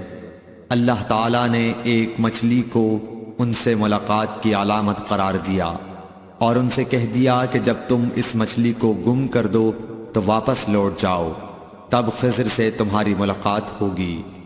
تب موسیٰ علیہ السلام چلے اور دریا میں مچھلی کی علامت تلاش کرتے رہے۔ اس وقت ان کے ساتھی نے کہا، جب ہم پتھر کے پاس تھے کیا آپ نے دیکھا تھا؟ میں اس وقت مچھلی کا کہنا بھول گیا اور شیطان ہی نے مجھے اس کا ذکر بھلا دیا۔ موسیٰ علیہ السلام نے کہا، اسی مقام کی ہمیں تلاش تھی۔ تب وہ اپنے نشانات قدم پر پچھلے پاؤں باتیں کرتے ہوئے لوٹے۔ وہاں انہوں نے خضر علیہ السلام کو پایا۔ پھر ان کا وہی قصہ ہے جو اللہ نے اپنی کتاب قرآن میں بیان کیا ہے۔ صحیح بخاری حدیث نمبر 75۔ حضرت ابن عباس رضی اللہ تعالی عنہ نے فرمایا کہ ایک مرتبہ رسول اللہ صلی اللہ علیہ وآلہ وسلم نے مجھے سینے سے لگا لیا اور دعا دیتے ہوئے فرمایا کہ اے اللہ اسے علم کتاب قرآن عطا فرمائیو۔ صحیح بخاری حدیث نمبر 76۔ عبداللہ بن عباس رضی اللہ تعالی عنہ نے فرمایا کہ میں ایک مرتبہ گدھی پر سوار ہو کر چلا۔ اس زمانے میں بلوغ کے قریب تھا۔ رسول اللہ صلی اللہ علیہ وسلم منی میں نماز پڑھ رہے تھے اور آپ کے سامنے دیوار کی آڑ نہ تھی، تو میں بعض صفوں کے سامنے سے گزرا اور گدھی کو چھوڑ دیا۔ وہ چرنے لگی، جبکہ میں صف میں شامل ہو گیا، مگر کسی نے مجھے اس بات پر ٹوکا نہیں۔ صحیح بخاری حدیث نمبر 77۔ محمود بن ربی فرماتے ہیں کہ مجھے یاد ہے کہ ایک مرتبہ رسول اللہ صلی اللہ علیہ وسلم نے ایک ڈول سے منہ میں پانی لے کر میرے چہرے پر کلی فرمائی اور میں اس وقت 5 سال کا تھا۔ صحیح بخاری حدیث نمبر 78۔ حضور اکرم صلی اللہ علیہ وآلہ وسلم نے فرمایا کہ ایک بار حضرت موسیٰ علیہ السلام بنی اسرائیل کی ایک جماعت میں تھے کہ اتنے میں ایک شخص آیا اور کہنے لگا، کیا آپ جانتے ہیں کہ دنیا میں آپ سے بھی بڑھ کر کوئی عالم موجود ہے؟ حضرت موسیٰ علیہ السلام نے فرمایا کہ نہیں۔ تب اللہ تعالیٰ نے حضرت موسیٰ علیہ السلام پر وحی نازل کی کہ ہاں، ہمارا بندہ خضر علم میں تم سے بڑھ کر ہے۔ تو حضرت موسیٰ علیہ السلام نے ان سے ملنے کی راہ دریافت کی۔ اس وقت اللہ تعالیٰ نے ان سے ملاقات کے لیے مچھلی کو نشانی قرار دیا اور ان سے کہہ دیا کہ جب تم مچھلی کو نہ پاؤ تو لوٹ جانا، تم خضر سے ملاقات کر لوگے۔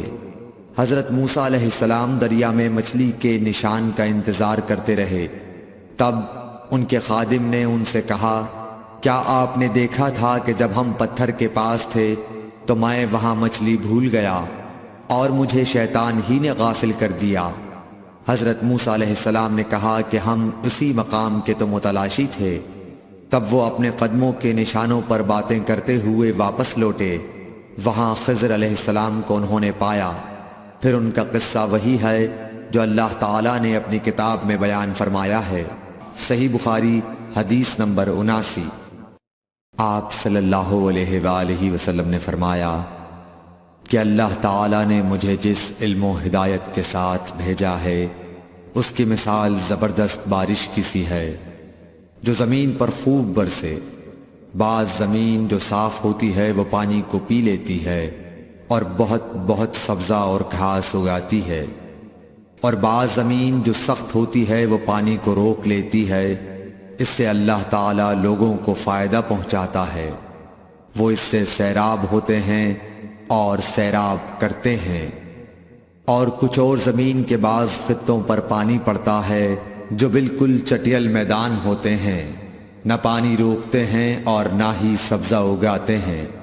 تو یہ اس شخص کی مثال ہے جو دین میں سمجھ پیدا کرے اور نفع دے، اس کو وہ چیز جس کے ساتھ میں مبعوث کیا گیا ہوں اس نے علم دین سیکھا اور سکھایا۔ اور اس شخص کی مثال جس نے سر نہیں اٹھایا یعنی توجہ نہیں کی اور جو ہدایت دے کر میں بھیجا گیا ہوں اسے قبول نہیں کیا۔ صحیح بخاری حدیث نمبر 80۔ رسول اللہ صلی اللہ علیہ وسلم نے فرمایا، علامت قیامت میں سے یہ ہے کہ دینی علم اٹھ جائے گا اور جہل ہی جہل ظاہر ہو جائے گا، اور اعلانیہ شراب پی جائے گی اور زنا پھیل جائے گا۔ بخاری حدیث نمبر 81۔ رسول اللہ صلی اللہ علیہ وآلہ وسلم نے فرمایا کہ علامات قیامت میں سے یہ ہے کہ علم دین کم ہو جائے گا، جہل ظاہر ہو جائے گا، زنا بکثرت ہوگا، عورتیں بڑھ جائیں گی اور مرد کم ہو جائیں گے، حتیٰ کہ 50 عورتوں کا نگران صرف ایک مرد رہ جائے گا۔ صحیح بخاری حدیث نمبر 82۔ رسول اللہ صلی اللہ علیہ وسلم نے فرمایا کہ میں سو رہا تھا، اسی حالت میں مجھے دودھ کا پیالہ دیا گیا، میں نے خوب اچھی طرح پی لیا، حتیٰ کہ میں نے دیکھا کہ تازگی میرے ناخنوں سے نکل رہی ہے۔ پھر میں نے اپنا بچا ہوا دودھ عمر بن الخطاب کو دے دیا۔ صحابہ رضی اللہ عنہم نے پوچھا، آپ نے اس کی کیا تعبیر لی؟ آپ صلی اللہ علیہ وسلم نے فرمایا، علم۔ صحیح بخاری حدیث نمبر 83۔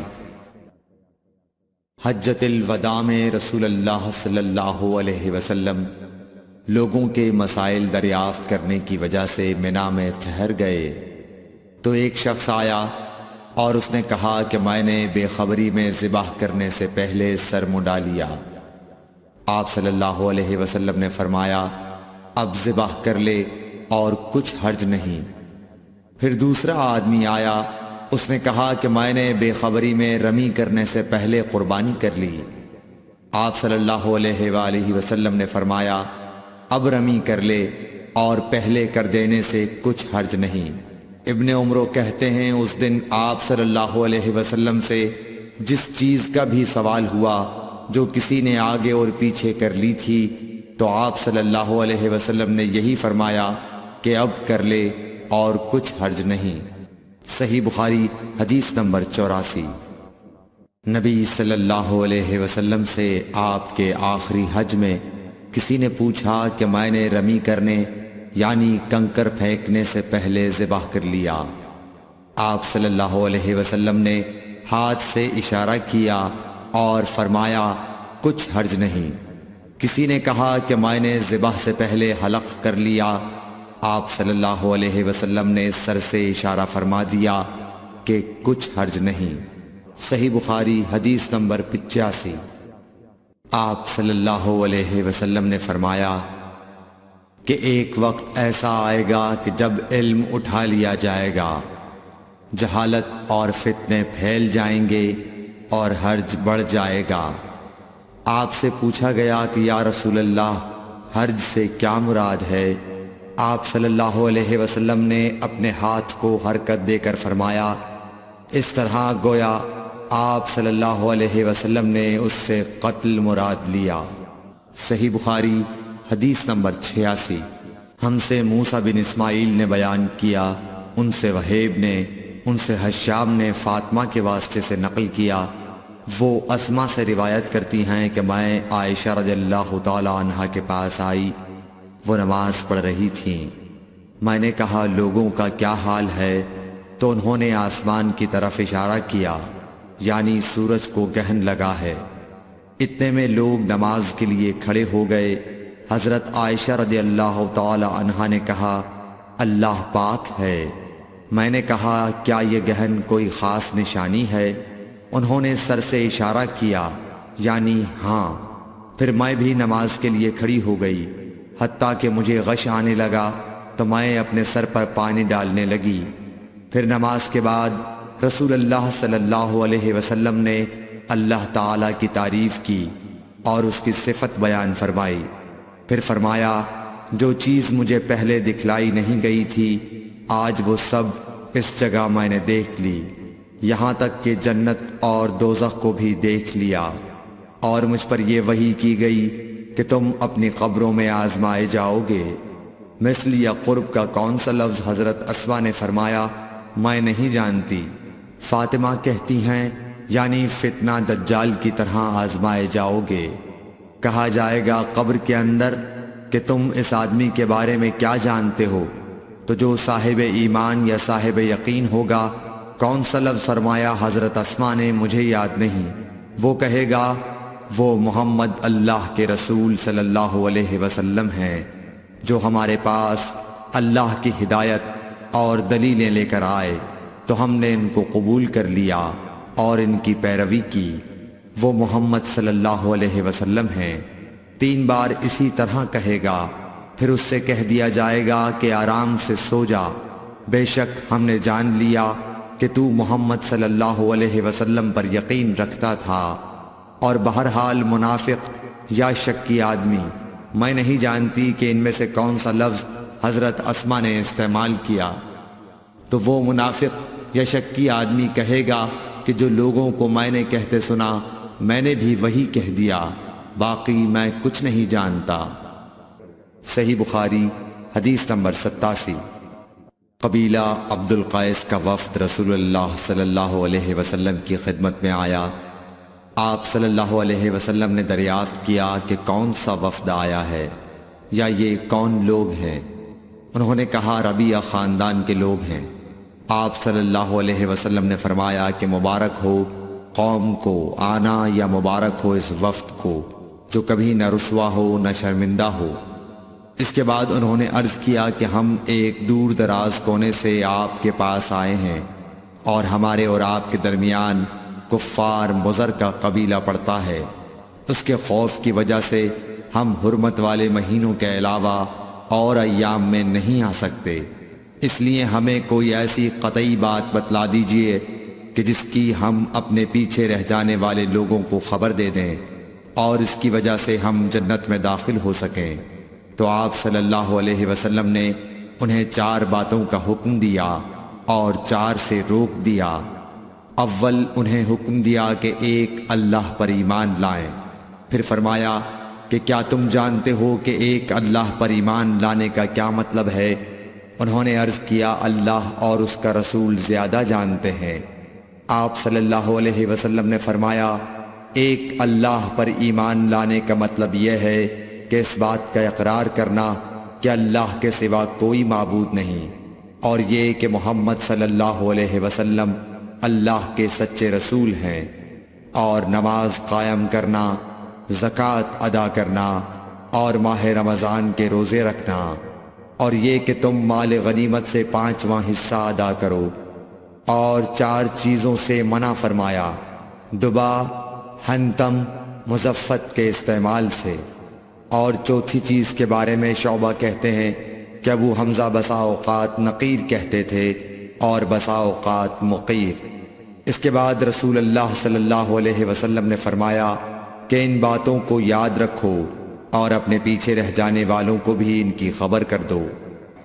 صحیح بخاری حدیث نمبر 88۔ عقبہ نے ابو احاب بن عزیز کی لڑکی سے نکاح کیا تو ان کے پاس ایک عورت آئی اور کہنے لگی کہ میں نے عقبہ کو اور جس سے اس کا نکاح ہوا ہے اس کو دودھ پلایا ہے۔ یہ سن کر عقبہ نے کہا مجھے نہیں معلوم کہ تو نے مجھے دودھ پلایا ہے، نہ تو نے کبھی مجھے بتایا ہے۔ تب سوار ہو کر رسول اللہ صلی اللہ علیہ وسلم کی خدمت میں مدینہ منورہ حاضر ہوئے اور آپ سے اس کے متعلق دریافت کیا تو آپ صلی اللہ علیہ وسلم نے فرمایا کس طرح تم اس لڑکی سے رشتہ رکھو گے، حالانکہ اس کے متعلق یہ کہا گیا۔ تب عقبہ بن حارث نے اس لڑکی کو چھوڑ دیا اور اس نے دوسرا خاوند کر لیا۔ صحیح بخاری حدیث نمبر 89۔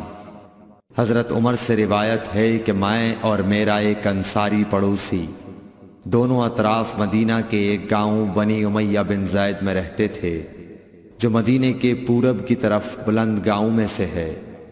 ہم دونوں باری باری حضرت صلی اللہ علیہ وسلم کی خدمت شریف میں حاضر ہوا کرتے تھے۔ ایک دن وہ آتا، ایک دن میں آتا۔ جس دن میں آتا اس دن کی وحی کی اور رسول اللہ صلی اللہ علیہ وسلم کی فرمودہ دیگر باتوں کی اس کو خبر دے دیتا تھا، اور جب وہ آتا تو وہ بھی اسی طرح کرتا۔ تو ایک دن وہ میرا انصاری ساتھی اپنی باری کے روز حاضر خدمت ہوا۔ جب واپس آیا تو اس نے میرا دروازہ بہت زور سے کھٹکھٹایا اور میرے بارے میں پوچھا کیا عمر یہاں ہیں؟ میں گھبرا کر اس کے پاس آیا۔ وہ کہنے لگا کہ ایک بڑا معاملہ پیش آ گیا ہے، یعنی رسول اللہ صلی اللہ علیہ وسلم نے اپنی بیویوں کو طلاق دے دی ہے۔ پھر میں اپنی بیٹی حفصہ کے پاس گیا، وہ رو رہی تھی۔ میں نے پوچھا کیا تمہیں رسول اللہ صلی اللہ علیہ وسلم نے طلاق دے دی ہے؟ وہ کہنے لگی میں نہیں جانتی۔ پھر میں نبی کی خدمت میں حاضر ہوا۔ میں نے کھڑے کھڑے کہا کہ آپ نے اپنی بیویوں کو طلاق دے دی ہے؟ آپ صلی اللہ علیہ وسلم نے فرمایا نہیں، یہ افواہ غلط ہے۔ تب میں نے تعجب سے کہا اللہ اکبر، اللہ بہت بڑا ہے۔ صحیح بخاری حدیث نمبر 90۔ ایک شخص حزم بن ابی کعب نے رسول اللہ کی خدمت میں آ کر عرض کیا یا رسول اللہ، فلاں شخص معاذ بن جبل لمبی نماز پڑھاتے ہیں، اس لیے میں جماعت کی نماز میں شریک نہیں ہو سکتا، کیونکہ میں دن بھر اونٹ چرانے کی وجہ سے رات کو تھک کر چکنا چور ہوتا ہوں اور طویل قرات سننے کی طاقت نہیں رکھتا۔ ابو مسعود راوی کہتے ہیں کہ اس دن سے زیادہ میں نے کبھی رسول اللہ صلی اللہ علیہ وسلم کو وعظ کے دوران اتنا غضبناک نہیں دیکھا۔ آپ صلی اللہ علیہ وسلم نے فرمایا اے لوگو، تم ایسی شدت اختیار کر کے لوگوں کو دین سے نفرت دلانے لگے ہو۔ سن لو، جو شخص لوگوں کو نماز پڑھائے تو وہ ہلکی پڑھائے، کیونکہ ان میں بیمار، کمزور اور حاجت والے سبھی قسم کے لوگ ہوتے ہیں۔ صحیح بخاری حدیث نمبر 91۔ ایک شخص عمیر یا بلال نے رسول اللہ صلی اللہ علیہ وسلم سے پڑی ہوئی چیز کے بارے میں دریافت کیا۔ آپ نے فرمایا اس کی بندھن پہچان لے، یا فرمایا کہ اس کا برتن اور تھیلی کو پہچان لے، پھر 1 سال تک اس کی شناخت کا اعلان کراؤ، پھر اس کا مالک نہ ملے تو اس سے فائدہ اٹھاؤ، اور اگر اس کا مالک آ جائے تو اسے سونپ دو۔ اس نے پوچھا کہ اچھا گمشدہ اونٹ کے بارے میں کیا حکم ہے؟ آپ کو اس قدر غصہ آ گیا کہ رخسار مبارک سرخ ہو گئے، یا راوی نے یہ کہا کہ آپ کا چہرہ سرخ ہو گیا۔ یہ سن کر آپ صلی اللہ علیہ وسلم نے فرمایا، تجھے اونٹ سے کیا واسطہ؟ اس کے ساتھ خود اس کی مشک ہے اور اس کے پاؤں کے سم ہیں، وہ خود پانی پر پہنچے گا اور خود پی لے گا اور خود درخت پر چرے گا، لہٰذا اسے چھوڑ دو یہاں تک کہ اس کا مالک مل جائے۔ اس نے کہا کہ اچھا گمشدہ بکری کے بارے میں کیا ارشاد ہے؟ آپ نے فرمایا وہ تیری ہے یا تیرے بھائی کی، ورنہ بھیڑیے کی غذا ہے۔ صحیح بخاری حدیث نمبر 92۔ رسول اللہ صلی اللہ علیہ وسلم سے کچھ باتیں دریافت کی گئیں کہ آپ کو برا معلوم ہوا، اور جب اس قسم کے سوالات کی آپ صلی اللہ علیہ وسلم پر بہت زیادتی کی گئی تو آپ کو غصہ آ گیا۔ پھر آپ نے لوگوں سے فرمایا، اچھا اب مجھ سے جو چاہو پوچھو۔ تو ایک شخص نے دریافت کیا کہ میرا باپ کون ہے؟ آپ نے فرمایا تیرا باپ حذافہ ہے۔ پھر دوسرا آدمی کھڑا ہوا اور اس نے پوچھا کہ یا رسول اللہ میرا باپ کون ہے؟ آپ نے فرمایا کہ تیرا باپ سالم شیبہ کا آزاد کردہ غلام ہے۔ آخر حضرت عمر رضی اللہ تعالی عنہ نے آپ کے چہرہ مبارک کا حال دیکھا تو عرض کیا، یا رسول اللہ ہم ان باتوں کے دریافت کرنے سے جو آپ کو ناگوار ہوں اللہ تعالی سے توبہ کرتے ہیں۔ صحیح بخاری حدیث نمبر 93۔ ایک دن رسول اللہ صلی اللہ علیہ وسلم گھر سے نکلے تو عبداللہ بن حذافہ کھڑے ہو کر پوچھنے لگے کہ حضور میرا باپ کون ہے؟ آپ نے فرمایا حذافہ۔ پھر آپ نے بار بار فرمایا کہ مجھ سے پوچھو۔ تو حضرت عمر رضی اللہ عنہ نے دو زانو ہو کر عرض کیا کہ ہم اللہ کے رب ہونے پر، اسلام کے دین ہونے اور محمد صلی اللہ علیہ وسلم کے نبی ہونے پر راضی ہیں، اور یہ جملہ 3 مرتبہ دہرایا۔ پھر یہ سن کر رسول اللہ صلی اللہ علیہ وسلم خاموش ہو گئے۔ صحیح بخاری حدیث نمبر 94۔ نبی اکرم صلی اللہ علیہ وآلہ وسلم جب سلام کرتے تو 3 بار سلام کرتے، اور جب کوئی کلمہ ارشاد فرماتے تو اسے 3 بار دہراتے، یہاں تک کہ خوب سمجھ لیا جاتا۔ صحیح بخاری حدیث نمبر 95۔ رسول اللہ صلی اللہ علیہ وسلم جب کوئی کلمہ ارشاد فرماتے تو اسے 3 بار لوٹاتے، یہاں تک کہ خوب سمجھ لیا جاتا، اور جب کچھ لوگوں کے پاس آپ تشریف لاتے اور انہیں سلام کرتے تو 3 بار سلام کرتے۔ صحیح بخاری حدیث نمبر 96۔ عبداللہ بن عمر رضی اللہ عنہ کہتے ہیں کہ ایک سفر میں رسول اللہ صلی اللہ علیہ وسلم ہم سے پیچھے رہ گئے، پھر آپ ہمارے قریب پہنچے تو عصر کی نماز کا وقت ہو چکا تھا یا تنگ ہو گیا تھا، اور ہم وضو کر رہے تھے۔ ہم اپنے پیروں پر پانی کا ہاتھ پھیرنے لگے تو آپ نے بلند آواز سے فرمایا کہ آگ کے عذاب سے ان ایڑیوں کی جو خشک رہ جائیں خرابی ہے۔ یہ 2 مرتبہ فرمایا یا 3 مرتبہ۔ صحیح بخاری حدیث نمبر 97۔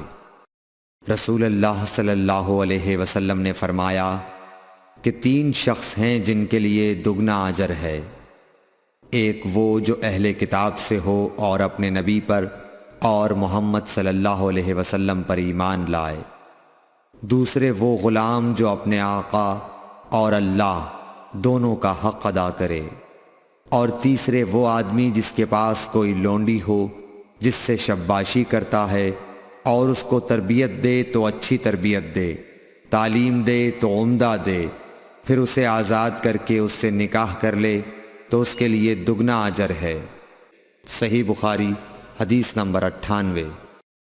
نبی صلی اللہ علیہ وسلم ایک مرتبہ عید کے موقع پر مردوں کی صفوں میں سے نکلے اور آپ کے ساتھ بلال رضی اللہ تعالی عنہ تھے۔ آپ کو خیال ہوا عورتوں کو خطبہ اچھی طرح نہیں سنائی دیا، تو آپ نے انہیں علیحدہ نصیحت فرمائی اور صدقے کا حکم دیا۔ یہ واز سن کر کوئی عورت بالی اور کوئی عورت انگوٹھی ڈالنے لگی، اور بلال رضی اللہ تعالی عنہ اپنے کپڑے کے دامن میں یہ چیزیں لینے لگے۔ صحیح بخاری حدیث نمبر 99۔ حضرت ابو ہریرہ رضی اللہ تعالی عنہ نے عرض کیا، یا رسول اللہ، قیامت کے دن آپ کی شفاعت سے سب سے زیادہ سعادت کسے ملے گی؟ تو رسول اللہ صلی اللہ علیہ وسلم نے فرمایا، اے ابو ہریرہ، مجھے یقین تھا کہ تم سے پہلے کوئی اس کے بارے میں مجھ سے دریافت نہیں کرے گا، کیونکہ میں نے حدیث کے متعلق تمہاری حرص دیکھ لی تھی۔ سنو، قیامت کے دن سب سے زیادہ فیضیاب میری شفاعت سے وہ شخص ہوگا جو سچے دل سے یا سچے جی سے لا الہ الا اللہ کہے گا۔ صحیح بخاری حدیث نمبر 100۔ رسول اللہ صلی اللہ علیہ وآلہ وسلم نے فرمایا کہ اللہ علم کو اس طرح نہیں اٹھا لے گا کہ اس کو بندوں سے چھین لے، بلکہ وہ پختہ کار علماء کو موت دے کر علم اٹھائے گا، حتیٰ کہ جب کوئی عالم باقی نہیں رہے گا تو لوگ جاہلوں کو سردار بنا لیں گے، ان سے سوالات کیے جائیں گے اور وہ بغیر علم کے جواب دیں گے، اس لیے خود بھی گمراہ ہوں گے اور لوگوں کو بھی گمراہ کریں گے۔